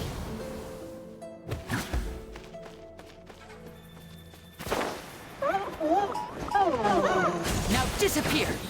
Silence! The tides beckon. Settle down! A round of applause! Whirling snow! Committed to memory. Silence!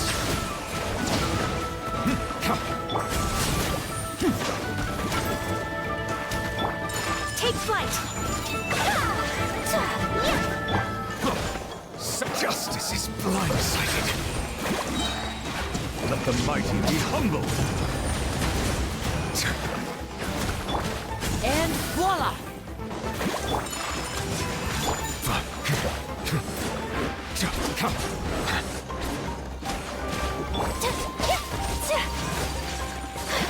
Silence! Step right up! Let's get this show on the road! Embrace the ice! The Temple of Wisdom! Bow your head. An oversight on...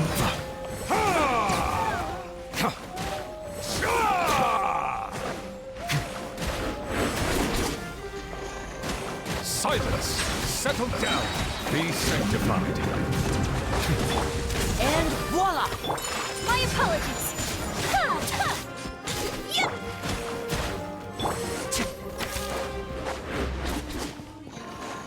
Bow your head.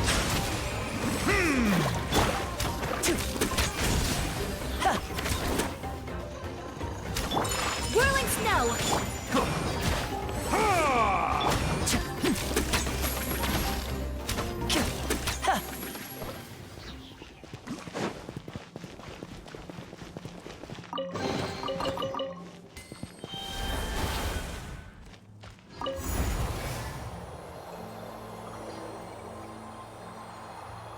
Whoa, the place we need to go seems really high up.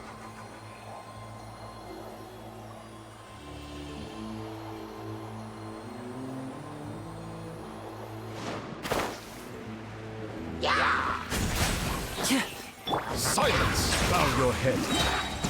The tides beckon. A round of applause!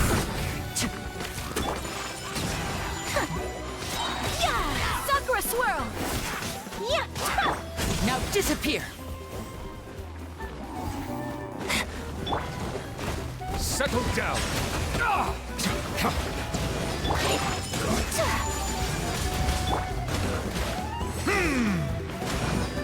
Justice is blindsided. And voila! Take flight! Silence! Grow! Make yourselves at home! Step right up! Let's get this show on the road! Bow your head. Let the mighty be humbled. Now disappear! Whirling snow! Embrace the ice!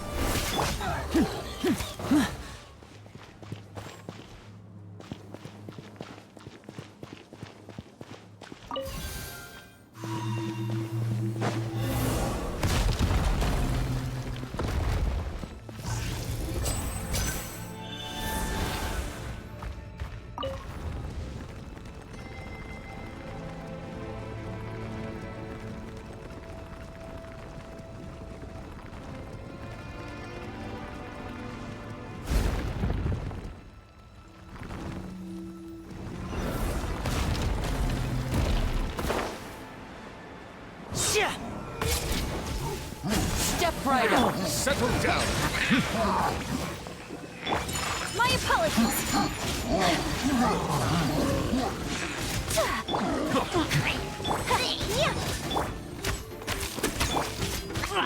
Take flight.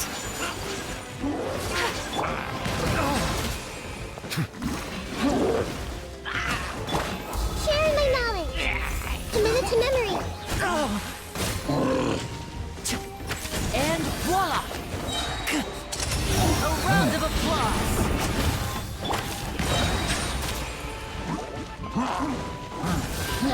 Silence! The tides beckon. Now disappear. Whirling snow. Sakura swirl. Bow your head. This might hurt a little. Yeah.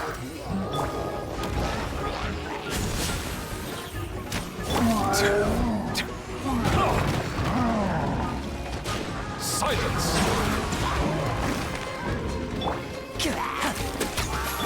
Take flight.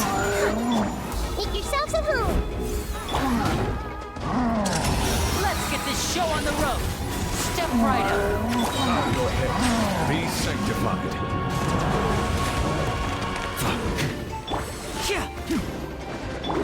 My apologies. Settle down. Now disappear.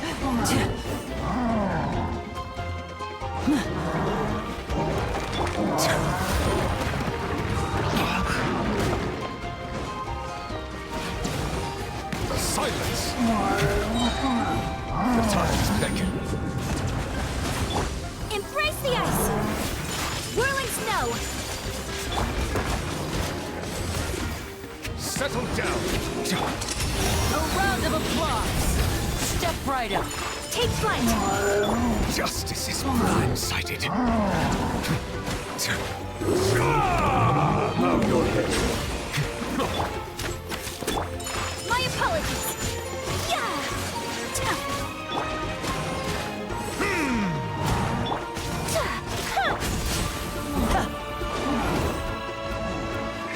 Silence! Be sanctified. Kamisato art. Sumetsu. Whirling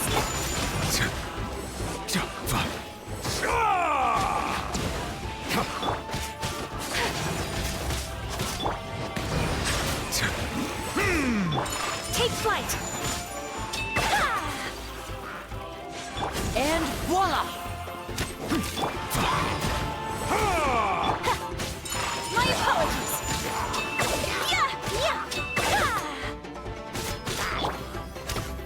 Settle down. Bow your head.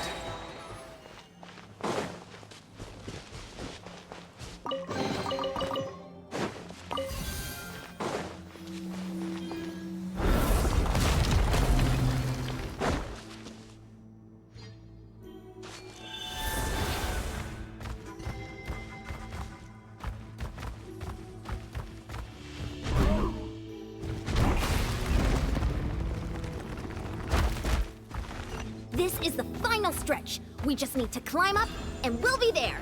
Nothing to it. Easy for you to say.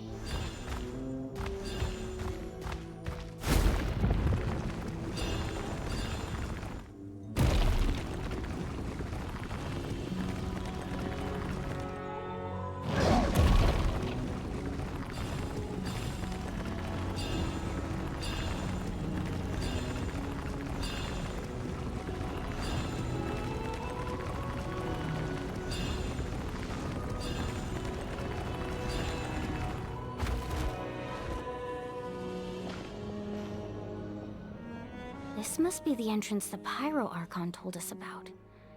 The one ripped open by the Abyss. Yes. There's something in the depths of this place that feels familiar, yet also foreign.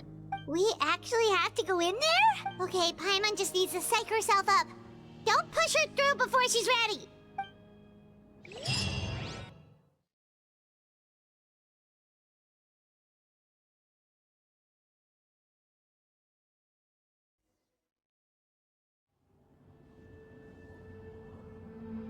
Hey! You don't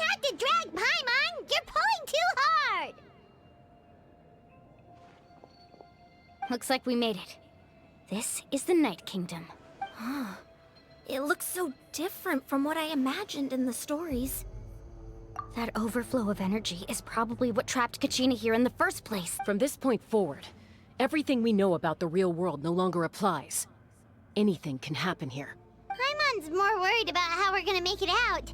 We obviously can't go back the way we came. Do you see that patch of light on the ground? It's shining down from that fissure in the sky. Oh yeah, right in front of us. So that's coming from up there? Oh, it's so high up. Did we really fall that far down? Just like I said, our real-world knowledge doesn't apply here. We fell all this way, yet came out completely unscathed. If this was the real world, we'd have to climb our way back up to the entrance. But here, all we have to do is stand underneath the light and offer a prayer. That's it? Right. We still got a job to do. So that means all we need to do is find 𝐤𝐻𝐿 and bring her to this location. Exactly. This light is streaming in from the real world. It's a link between the two realms. The terrain looks difficult to navigate, and the visibility's not great either. How are we supposed to find 𝐤𝐻𝐿 in these conditions? Yeah, these floating black things don't look super friendly either. Those are all manifestations of abyssal power. Be careful. Ghost! A talking ghost! Calm down, I'm here to help. You're the ones who helped 𝐓𝐡𝐻𝐿, right? Yes, I'm 𝐓𝐡𝐻𝐿's friend, 𝐷𝐿𝐾. I was completely lost to this realm until I sensed a mysterious power calling out to me. It's like it was seeking me out, attempting to reassemble the pieces of who I used to be. Of course, it could only do so much. I'm sorry I can only appear before you in this imperfect form. No, we should be the ones apologizing. If the Spirit Speaker Stone hadn't become corrupted by the Abyss, we could have done much more, but we had to destroy it. Otherwise, 𝐓𝐡𝐻𝐿 and his tribe would have been in danger. Of course. Thank you for protecting him. I never imagined that, even after all these years, he'd still take such a risk for me. Under the power of the stone, it felt like our souls were connected. Turns out even our regrets were exactly the same. Whether in triumph or death, you want your best friend by your side. Exactly. That may not be in the cards for us, but it's not too late for you. You're looking for a young girl from the Children of Echoes, right? She's being chased by an embodiment of abyssal power. I'd like to help her while I'm still in this form, so follow me. Be careful. This place has been severely corroded by the Abyss. Paimon didn't realize it had gotten this bad. It's like a seething volcano ready to engulf our world at any moment. Ouch! Quick, get back here. Stick close to me. My power will be able to ward off attacks for the time being.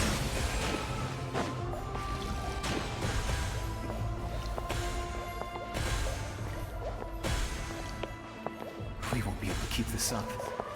Let's try another route. This way.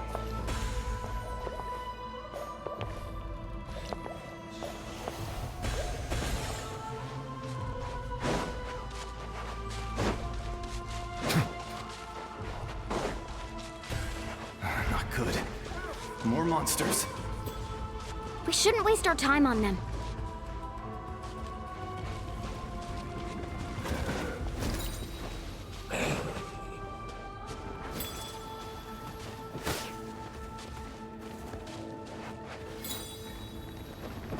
An oversight on silence. The tides beckon. Here comes the finale. Now just Embrace the ice! Take commit it to memory! Settle down. Justice is blindsided.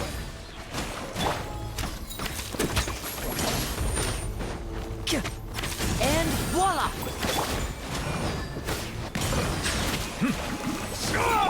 Whirling snow! Be sanctified. Ha! Bow your head.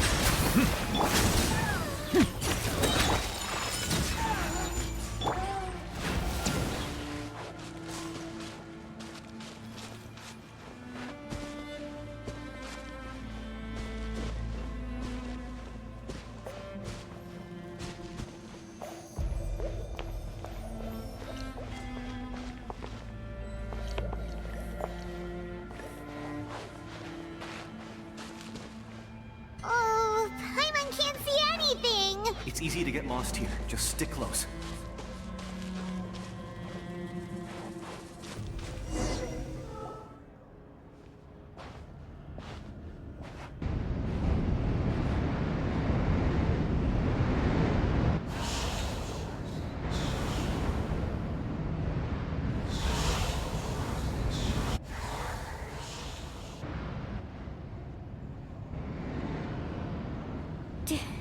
Did you hear that? What? Never mind. It was probably just my imagination. Don't scare Paimon like that! I heard it too. It was a voice from the abyss. What did it say? Doesn't matter. It certainly doesn't harbor good intentions.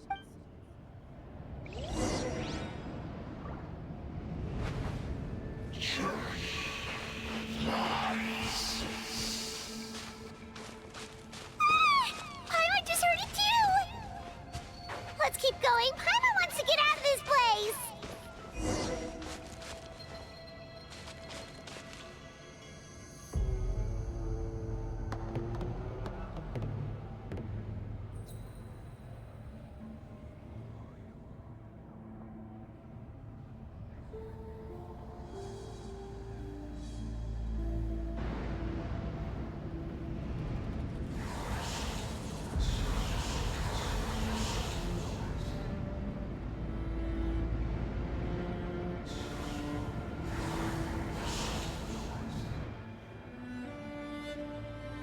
We're here, 𝐤𝐤𝐳. honey, you made it! Looks like our reunion will have to wait until we take care of these monsters. Good idea. Let's go! Let her rip!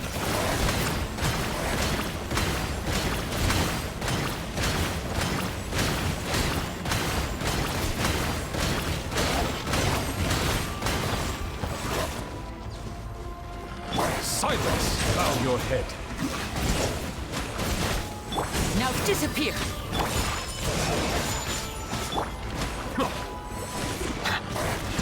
The tides beckon. Settle down! Let's get this show on the road! Here goes! Get there! I can do it! I have to!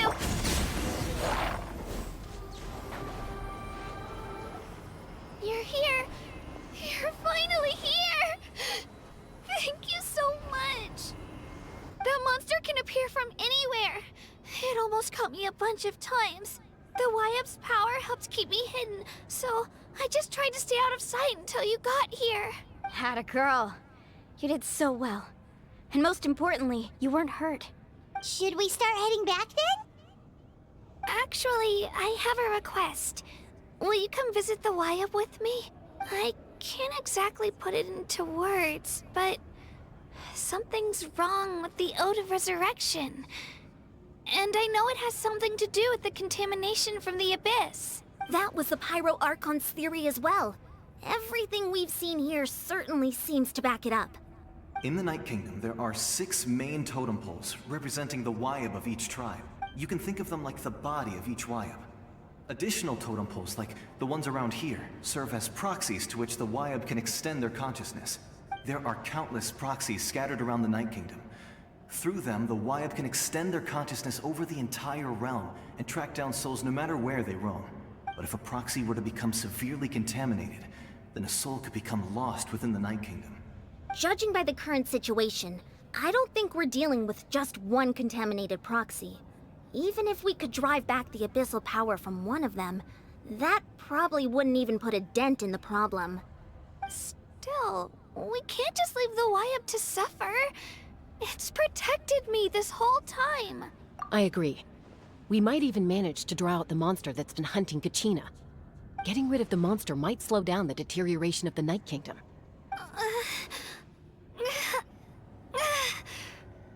𝐤𝐤𝐳? What's wrong? Nothing. Just a headache. And that voice again, telling me to abandon the 𝐬𝐽 and leave this place. Maybe we really should leave. Kachina's already been here for too long. No, I'm fine. I don't plan on listening to that nonsense. I can hold on. Just up ahead. I'll lead the way. Besides, I can still fight, so please, help me out a little longer. Listen to me, Kachina. We'll come with you, but that's because we want to help the 𝐲𝐽, not because we have something to prove. You don't have anything to prove either. It's okay if you reach your limit. We'll be there for you. All right. The sooner we get this done, the better. We've already come all this way, so we might as well try to get to the bottom of this. Let's go. This way. I'll stay here and try to stall the Abyss monster. All by yourself? That's too dangerous! It's all right. I may not be as strong as that monster, but I'm definitely more familiar with the area. Besides, I don't have much time left. If you're anything like my friend, I'm sure you're not particularly fond of goodbyes. So go. Achieve your goal, and return to the world where you belong. Thank you for everything. You're a true hero. Thank you. No one fights alone.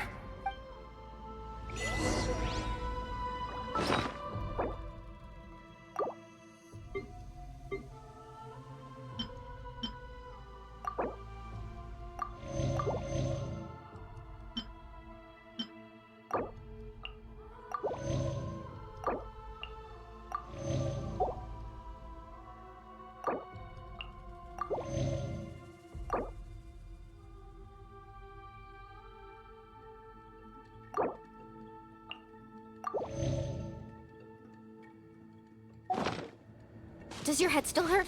Let me help you walk. I'm fine. You should know I'm made of stronger stuff than that.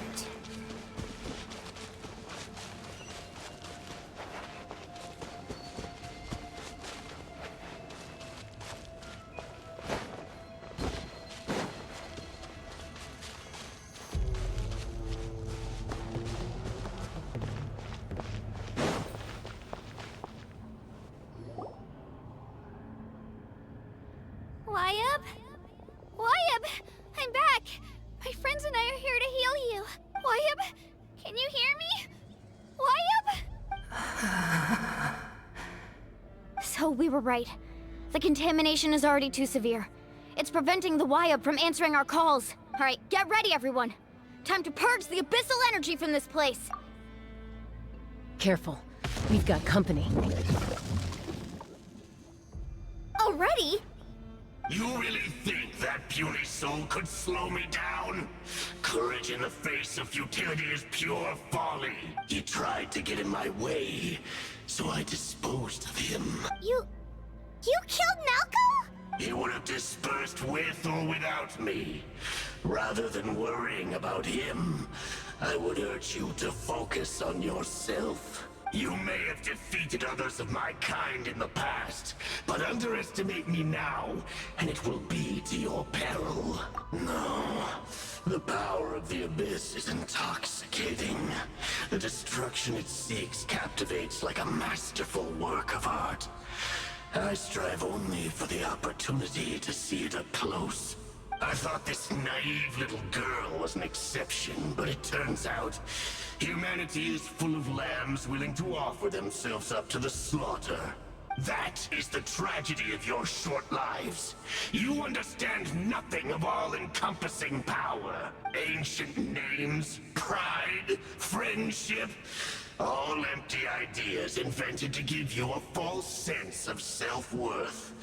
They possess no power at all. The Pyro Archon created those grandiose ideals out of pure selfishness. Anything to avoid sharing power. Anything to avoid handing over the primordial gift to ordinary people like you. Don't believe me? Then ask yourself, why is the Pyro Archon strong beyond measure, while you, Kachina, remain so pathetically weak?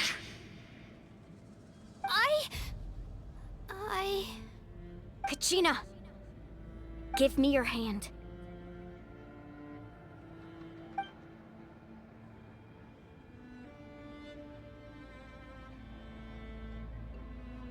Feel that? I'm right here next to you. Thanks, Moalani. You're right. I have nothing to fear, because I'm not alone anymore. You're right.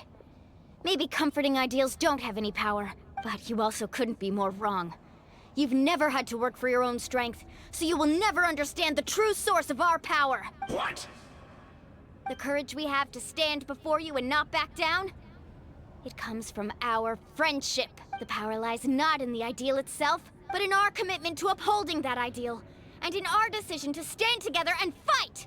Well said! Let's go, 𝐤𝐻𝐿.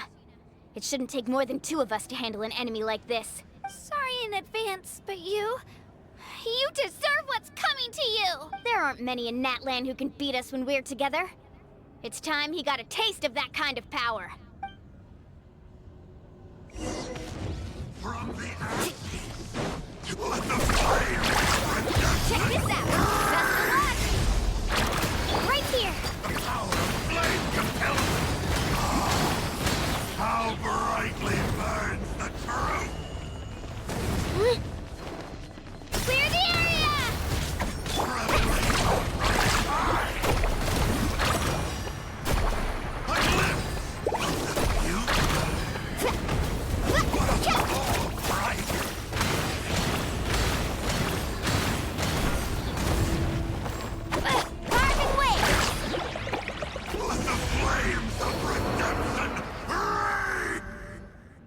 We won!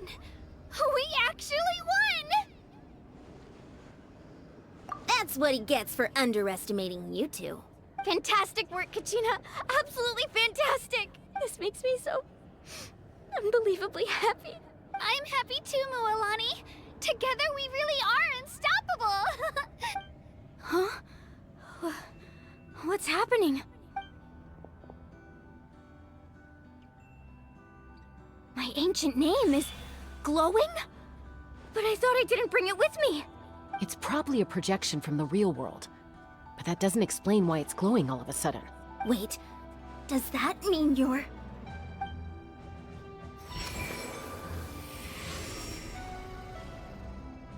That was a bold move, diving headfirst into the fire to save your friend, especially in a place so overrun with abyssal corruption. Still, seeing you pull it off was really something. Everything you said was exactly right. As isolated individuals, we stand no chance against the power of the Abyss.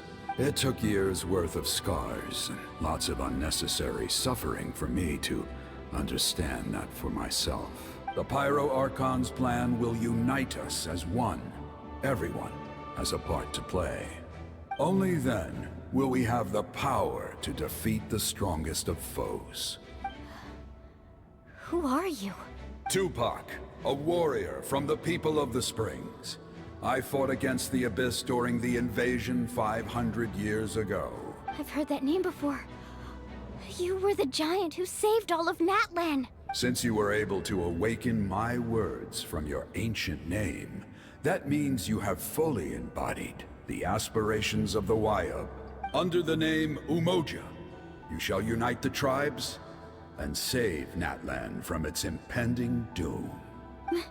Me?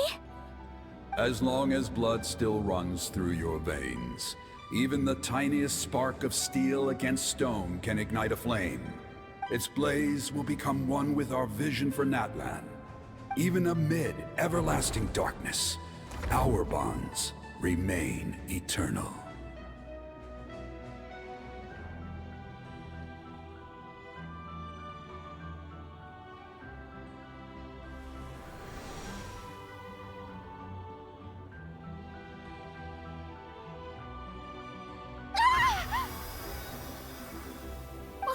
What's wrong, Moalani? So many memories. My brain was just flooded with everything he once knew. So that's what happened. What do you mean? Did you just figure something out? 500 years ago, they foresaw the very crisis we're facing now. Efforts to save Natlan started all the way back then. We can go over the details once we get back. We shouldn't linger here longer than we have to. I know bits and pieces, but I had no idea Mualani was also part of the plan. This sounds like something that's going to need a lot of explaining.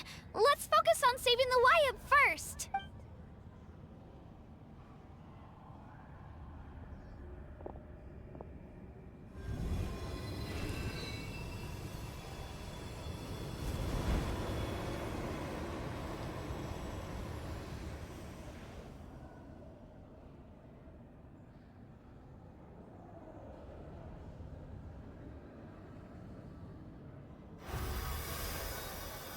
Okay, that should be enough. 𝐲𝐻? Can you hear me? I hear your voice, 𝐤𝐻𝐻, my dear child. Great. Well then, I'm afraid it's time to say goodbye. I just wanted to make sure you were okay before we leave, but we can't afford to stay here any longer. I was going to ask why you bestowed an ancient name upon someone like me, but it's okay. I'll keep searching within myself for the answer. I'll never stop trying to improve my strength. One day, I'll live up to the hero you saw in me. You are already an outstanding child in my eyes, 𝐤𝐻𝐻. No matter what happens. Huh? You are all my most beloved children. It has always been my honor to protect and nurture you. Your ancient name is just that. A name. Much like your parents chose to name you 𝐤𝐻𝐻, I also gave you a name, but it need not define you. Focus on who you want to be. You are already worthy of your name. Now, you need only devote yourself to becoming a better you. The story of your ancient name is for you to continue. Just like your parents, my love for you will never change. No matter what the future holds.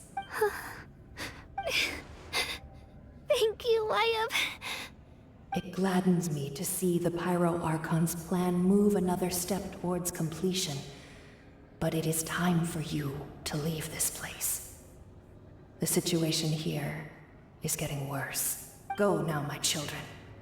Save Natlan on behalf of all you hold dear. I know we've never met before, 𝐲𝐻, but I just wanted to say thank you for encouraging 𝐤𝐻𝐻. It was exactly what she needed to hear. Whoa! What's going on? An earthquake? We're out of time. It's the power of the Abyss. Quick, we need to run! It's a 𝐶𝐷𝐷𝐿! The 𝐶𝐷𝐷𝐿 opened the way for us!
You've done well.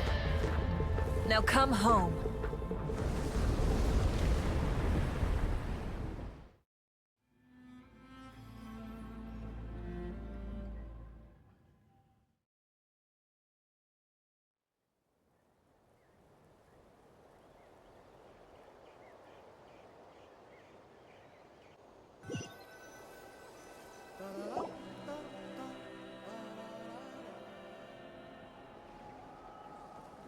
We're back! The Pyro Archon saved us. But she's not here. Yeah, didn't she say she used it all up? She's still in the speaker's chamber. What we saw in the Night Kingdom was just her consciousness.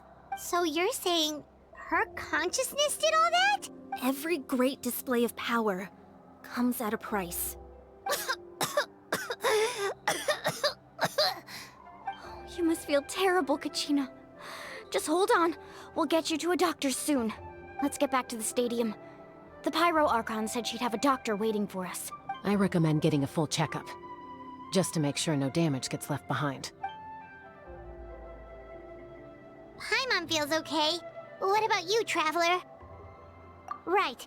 You always seem to do pretty well against the Abyss. Let's get going. We need to share what we learned in the Night Kingdom as well. Right. The 𝐤𝐲 mentioned something about the Pyro Archon's plan. What is it exactly? I'll let her explain everything. We're all a part of the plan now. Every move we make from here on out will decide Natlan's ultimate fate.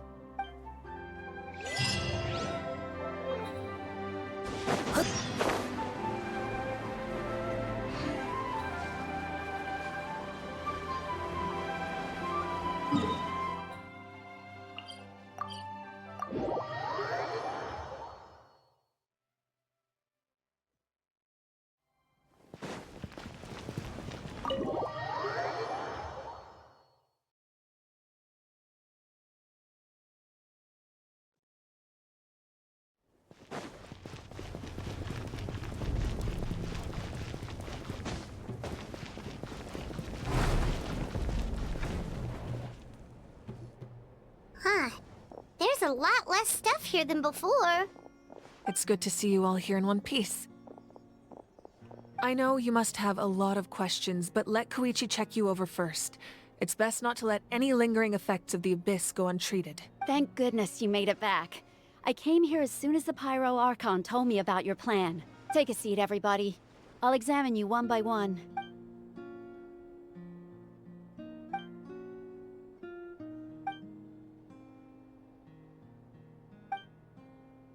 All right, that should do it for now. But just to be safe, I'll perform another checkup in a couple of days. I have to say, though, I've never seen anyone react to the Abyss like you, Traveler. It's like you're completely immune to its power. She's always been special like that. She can even purify its power. Wait, now that you mention it, Paimon doesn't think she's affected either. Given the current situation, that ability will likely play a great role in the events to come. Of course. I still have patients to see, so I'll head out. Thank you, Koichi. All right. We might not see eye to eye, but we both had good intentions. Just give it time. I'm sure we'll figure things out between us one day. Yeah.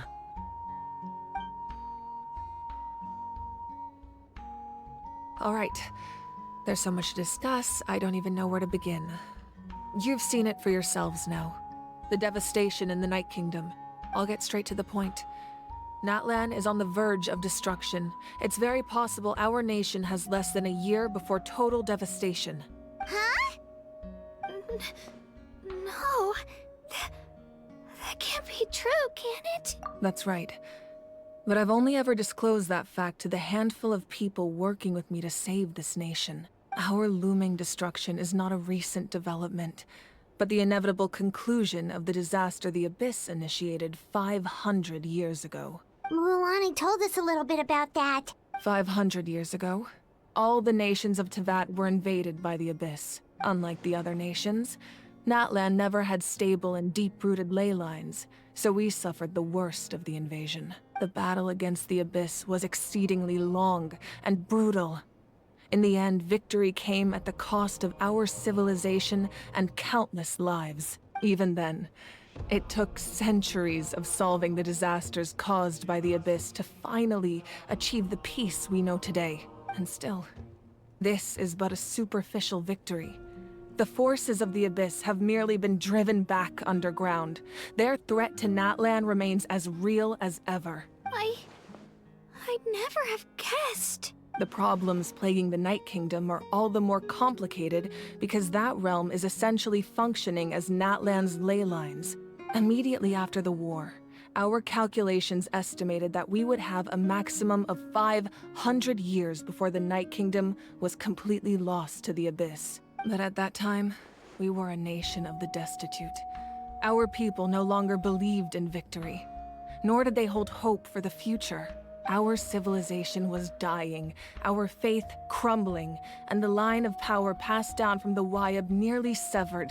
If we didn't bring the nation back together, it would be foolish to even dream of defeating the Abyss in the future.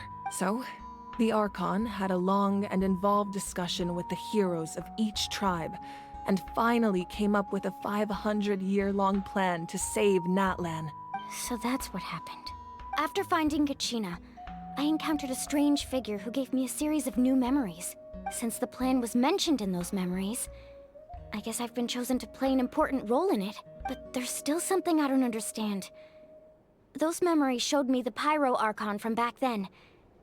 And it was you. Huh? But that doesn't make any sense. The Pyro Archon is supposed to be human. It's impossible for a human to live that long. That's right. The hardest thing for humans to overcome has always been time. Or rather, the natural limitations of our lifespan. A god can extend a human's life by using a certain amount of divine power, or subjecting them to a curse. But, as we all know, Natlan doesn't have gods like that. We can only rely on our own methods.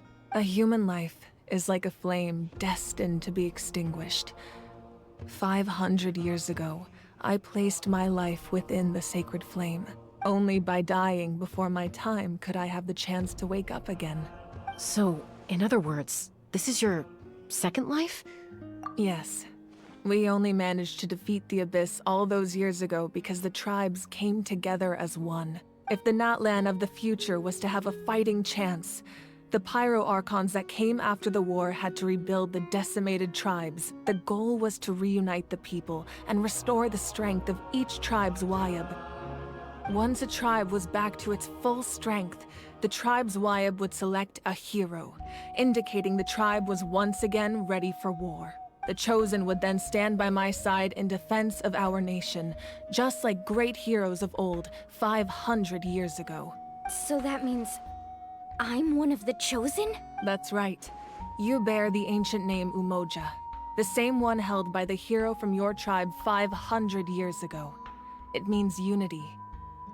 After your adventure in the Night Kingdom, I trust you've come to fully understand the meaning of that name. So in other words, you always knew who the 𝐤𝐬𝐽 were going to pick from each tribe? Yes. According to the plan, each tribe was supposed to have been fully restored by the time I awoke.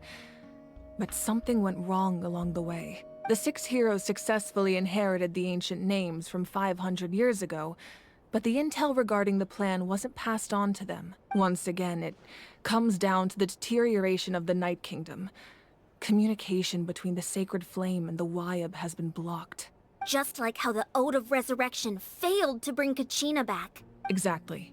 It's just another tactic the Abyss is using against us. The Abyss may not possess intelligence, but its methods certainly aren't easy to counter. If we want to unblock that information from being passed on, my presence alone isn't enough. The ancient name-bearer must establish a greater connection to their name. So, I've tried my best to help them from the sidelines. Currently, 𝐤𝐻𝐻 of the Children of Echoes, 𝐤𝐤𝐳 of the Scions of the Canopy, and 𝐤𝐸𝐴𝐵 of the Collective of Plenty have all been acknowledged by their names. During your adventure, you too earned the acknowledgement of your 𝐤𝐬𝐽, Mualani. In the process, you gained the memories stored within your name. Well, we have less than a year! Yes, but we have no choice. We cannot start the plan until all the heroes have been gathered.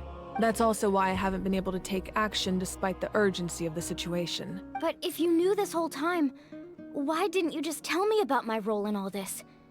Wouldn't that make everything go a lot faster? Perhaps, but the opposite could also be true. Knowing your destiny too early could mean failing to realize your full potential. Just like your determination to save 𝐤𝐤, I hope your commitment to this endeavor comes from your own strength of will, rather than a sense of obligation. So I suppose you're not going to tell us who the final two heroes are then? That's right. Their time is yet to come.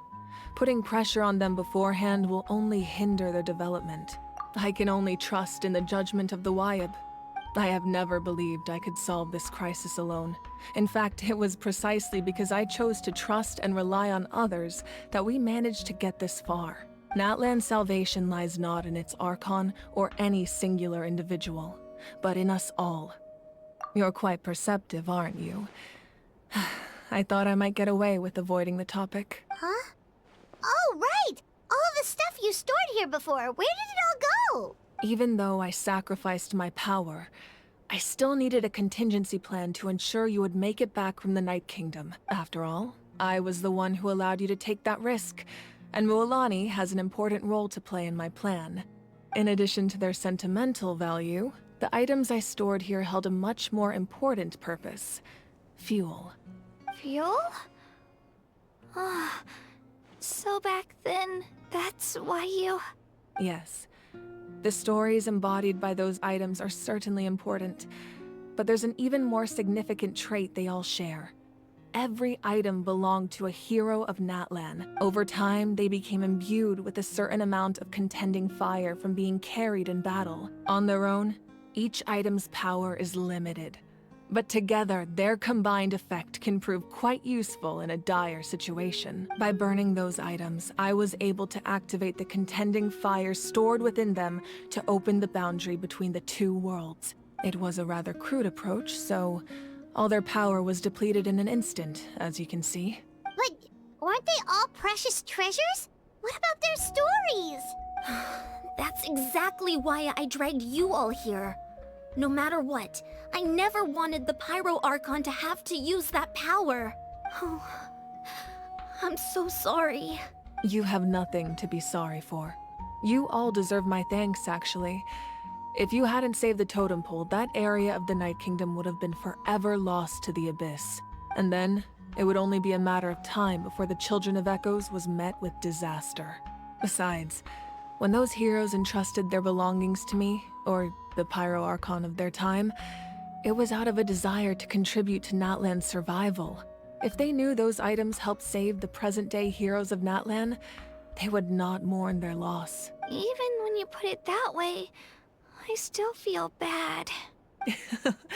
There's no need. Remember what I told you about time?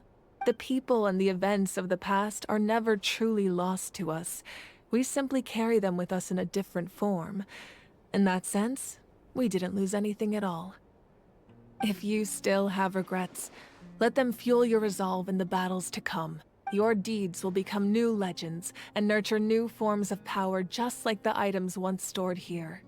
Well, we'd still like to return the favor. Well, if that's the case, just treat me to a drink sometime. Now that 𝐤𝐤 has returned, we can finally hold the victory feast and celebrate your team's triumph in the Night Warden Wars. And we could all use the rest, that's for sure. Plus, you'll be able to silence everyone who doubted you once and for all, 𝐤𝐤. Still, now that I know the danger we're facing, having a victory feast doesn't feel right. Try not to let it get to you. It's important to stay calm. Worrying about it will only affect your judgment. All right. You should head out. I'll join you in a bit.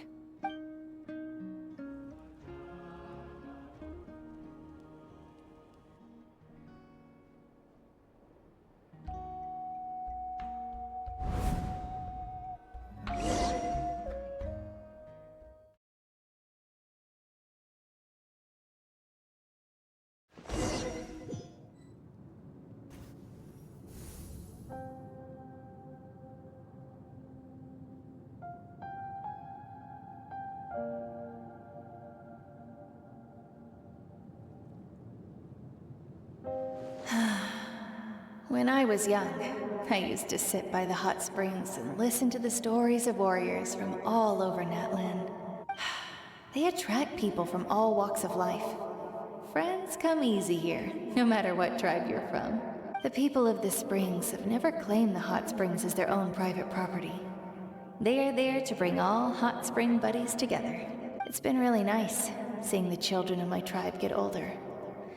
It's helped me gradually understand the true value of the springs. I've witnessed their energy, their determination, their absolute passion for life. Even when they cause trouble, I never managed to hold on to my anger for long. It's unbelievable how quickly they worm their way back into my good graces. I'm certain Mualani will become a great warrior when she grows up. She possesses infinite potential. I can see it. One day, when I'm no longer in fighting form, I'll come here and tell stories to all the children, just like those warriors did for me. So, you better get busy, Pyro Archon, or I'll end up running out of stories.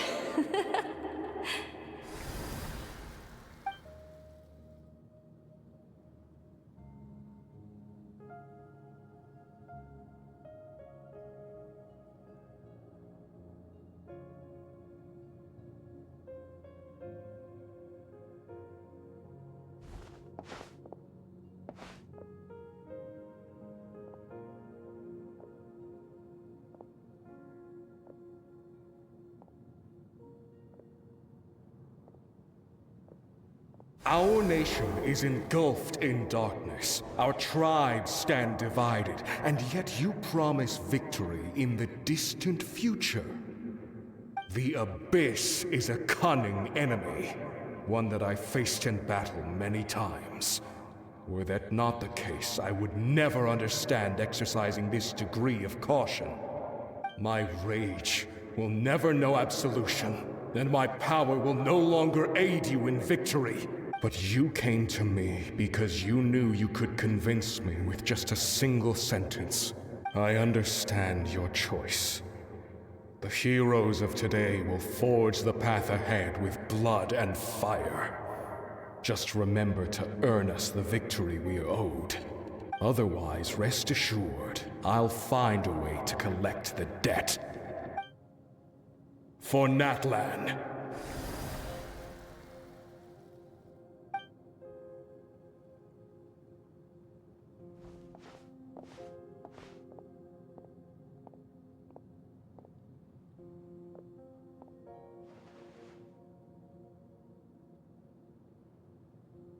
So, you're gonna head 500 years in the future to serve as the Pyro Archon again? But what about the you from right now? You're just gonna die? You can't ask her those questions and expect her to answer, my dear. The decision is hers to make, and she deserves our support. We will do everything we can to rebuild the tribes. Don't you worry.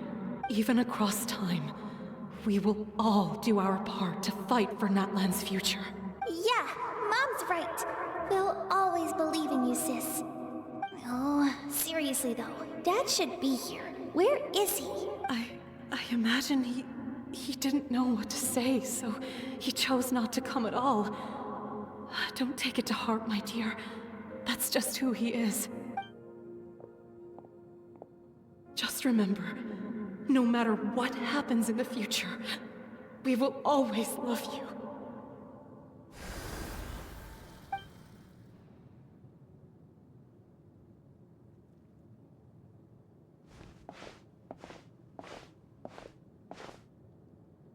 I'll come find you one day. I know I can't live that long, but I'll think of something. There has to be a way for us to meet again one day. If there's an answer out there somewhere, I'm gonna find it.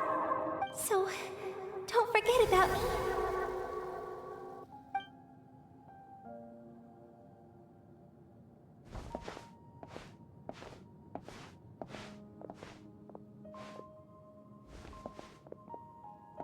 If that's your decision, then you have my full support, Archon. May our children live to see such a lovely son. For Natlan! No one fights alone.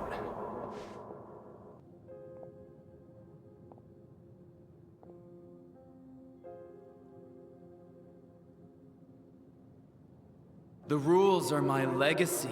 They shall grant us the strength to overcome the next tragedy. War forged the 6 tribes, taught us how to fight, instilled in us what it means to love. Who will be the one to bring this to an end?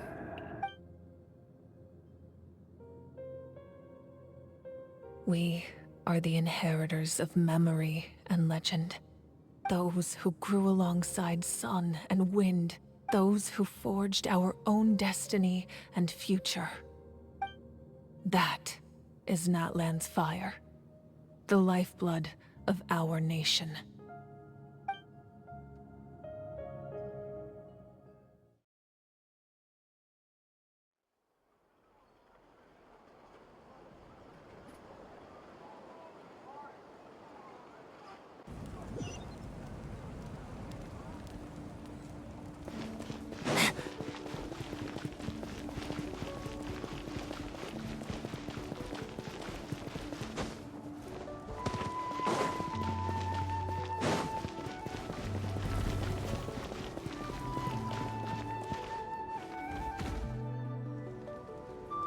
𝐤𝐢𝐧𝐝! You here for the victory feast too? Oh, no. I knew 𝐤𝐴sca would be here, so I just came to deliver some medicine. I was about to leave, actually. It's not that I don't want to celebrate 𝐤𝐤𝐵 and the others. I'm so glad she made it back. It's just... well, I'll make things awkward if I'm around my sister right now. Ah, well, you two had a fight, so Paimon can understand. She didn't cause any trouble during your trip, right? Yeah, she was super helpful. She gave us a lot of useful information about the Abyss. That's good. That's all I needed to know. Is there a reason you asked? You were pretty outspoken when we first met, but now it's like you're holding something back. Maybe it seemed unreasonable, picking that fight with her before you left, but I did it for a reason. Her impulse to fight is extremely strong. Her mental strength helps her rein it in, but she still loses control sometimes. I had no idea what you might face in the Night Kingdom, so I didn't want to take any chances. So what you're saying is... Okay, so maybe it sounds a little stupid, but it works pretty well. It helps her keep her cool for a little while, at least. Anyway, I'm just glad you were able to make it back safe and sound. That's all I wanted. But do you really have to go that far? Can't you just talk it out? No way.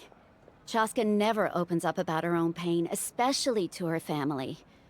She can't learn about this, or it'll be even harder to help her. I appreciate the understanding, and don't worry. I'll find a way to help her ease this burden. Anyway, I need to get going. Enjoy the celebration. Oh, and if you ever need a doctor, you know who to find. Huh. Who would have thought there was a deeper reason behind their arguing? In the end, it's all the Abyss's fault.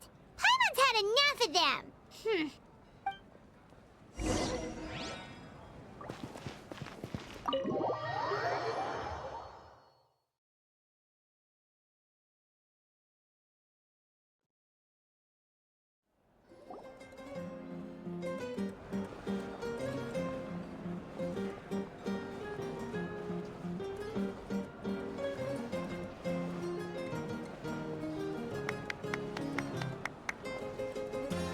Let's give a huge round of applause to our brave young warrior, 𝐤𝐤𝐵!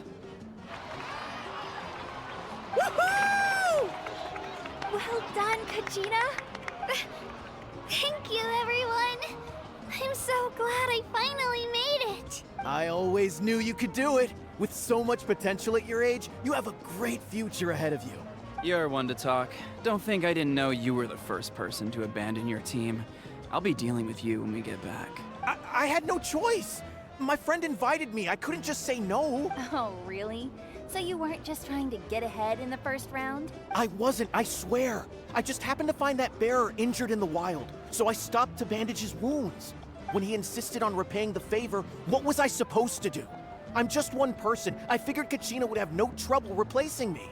But the fact of the matter is that after your departure, everyone else started thinking about swapping teams too. I'm really sorry, 𝐤𝐤. It was wrong of us to abandon you like that. It's amazing that you still made it all the way through to the Night Warden Wars. That's the highest honor. So, what about you guys? Did you make it far? Our team captain drank too much the night before the competition and turned up late to the stadium on the day. We got disqualified. Serves you all right. No sympathy from me. Alright. There's no need to be like that, Uncle Pakal. Dear friends, I'd like to say a few words. Firstly, I'm grateful to my friends and our great Archon for helping to bring me back. This traveler and her companion Paimon are some of the strongest people I've ever met. If they were allowed to participate in the pilgrimage, I have no doubt that they'd win the whole thing. They've agreed to let me learn from them. With their help, I believe I can become even stronger still. And let's not forget my good friends, Moalani, Chaska, 𝐤𝐤, and 𝐸𝐸on-san. They all helped the Traveler and Paimon figure out a way to bring me back from the Night Kingdom. They too deserve to be called our heroes. So, please give another round of applause for them. Thank you so much. Well said! I'll drink to that. How does it feel being a hero, 𝐤𝐤? To be honest, it's a bit overwhelming. It all just feels so surreal. Well, you better get used to it. Next up, undefeated champion! Hey, please don't make fun of me.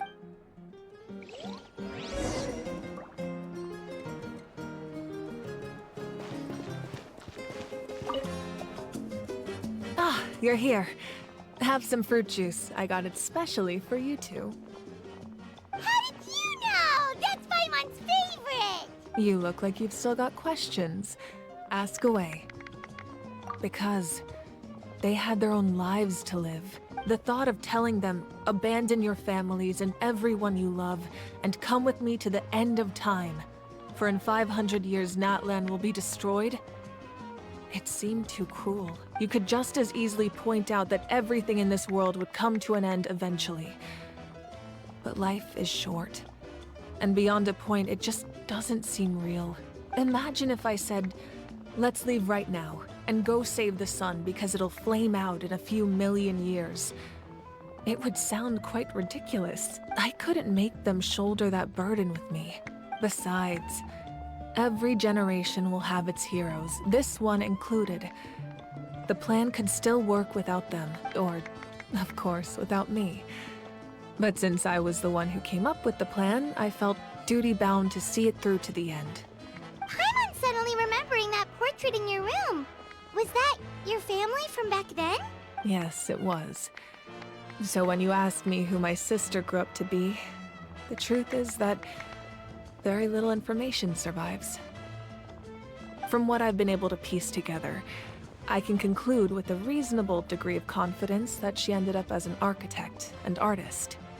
She played an instrumental role in rebuilding the scions of the Canopy tribe, designing and building many houses. But of course, none of her buildings are around anymore. Still, it was an impressive achievement, and I'm very proud of her. You feel loss keenly. It seems to stir up feelings of regret in you. But this is something I have long since come to terms with. This is a war, and there can be no war without loss. I am already far more fortunate than those who lost their lives to the Abyss. The people of Natlan look to me as their Archon, and the weight of their expectations is mine to bear. I must see our fate through to the very end, no matter what I may find there. Yeah, doesn't that mean the way everything ends has already been written, including your plan? I suppose, but so what? Don't forget, time takes many forms. The past, present, and future coexist, and all are equally important. Even if the future ends in destruction, there's still no reason to give up on the here and now. And it's precisely because we humans cannot know our fate that we will never give up on our struggle. This is a pivotal moment. We are still 2 heroes short. Well, 3 to be precise. There's one further hero who I'm hoping to get on my side, whatever it takes. Your resistance to the corrupting power of the Abyss is truly remarkable. It would easily make you an all-important figure in the upcoming battle. If you agree to join us, you will not only gain my full support in your journey, but I will also forge a brand new ancient name for you. Ancient names can be forged? They can. Several strict conditions must be met, but if they couldn't be forged at all, then the number of them in circulation would have long dwindled to 0. Possessing an ancient name would mean that your adventures in Natlan are recorded in full. Your stories would be remembered by our people for all the years to come. The Ode of Resurrection may have temporarily lost its power, but still, take this as my personal guarantee that I shall never let you fall. Just like in the Night Kingdom, I will be there for you. That is a promise I will fulfill at all costs. This nation always honors its heroes. Yeah, we can't just ignore the situation here. Wonderful. Then I'll reach out to 𝐓𝐿onin right away. She's the one who will forge the name. We've never forged an ancient name for an Outlander before, but I trust she'll find a way.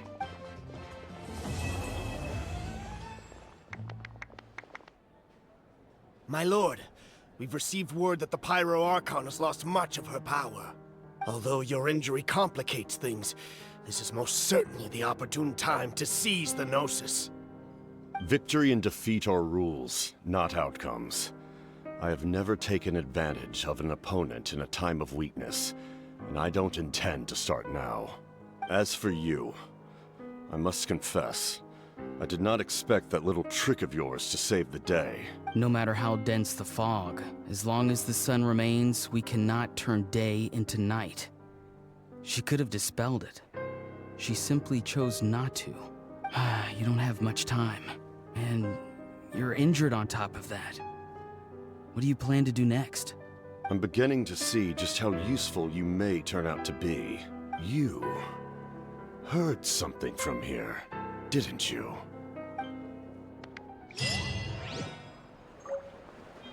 Wake up, I'm ready to go, yeah. Feeling so good in control, yeah. Think of the places I could be, so I give up and watch the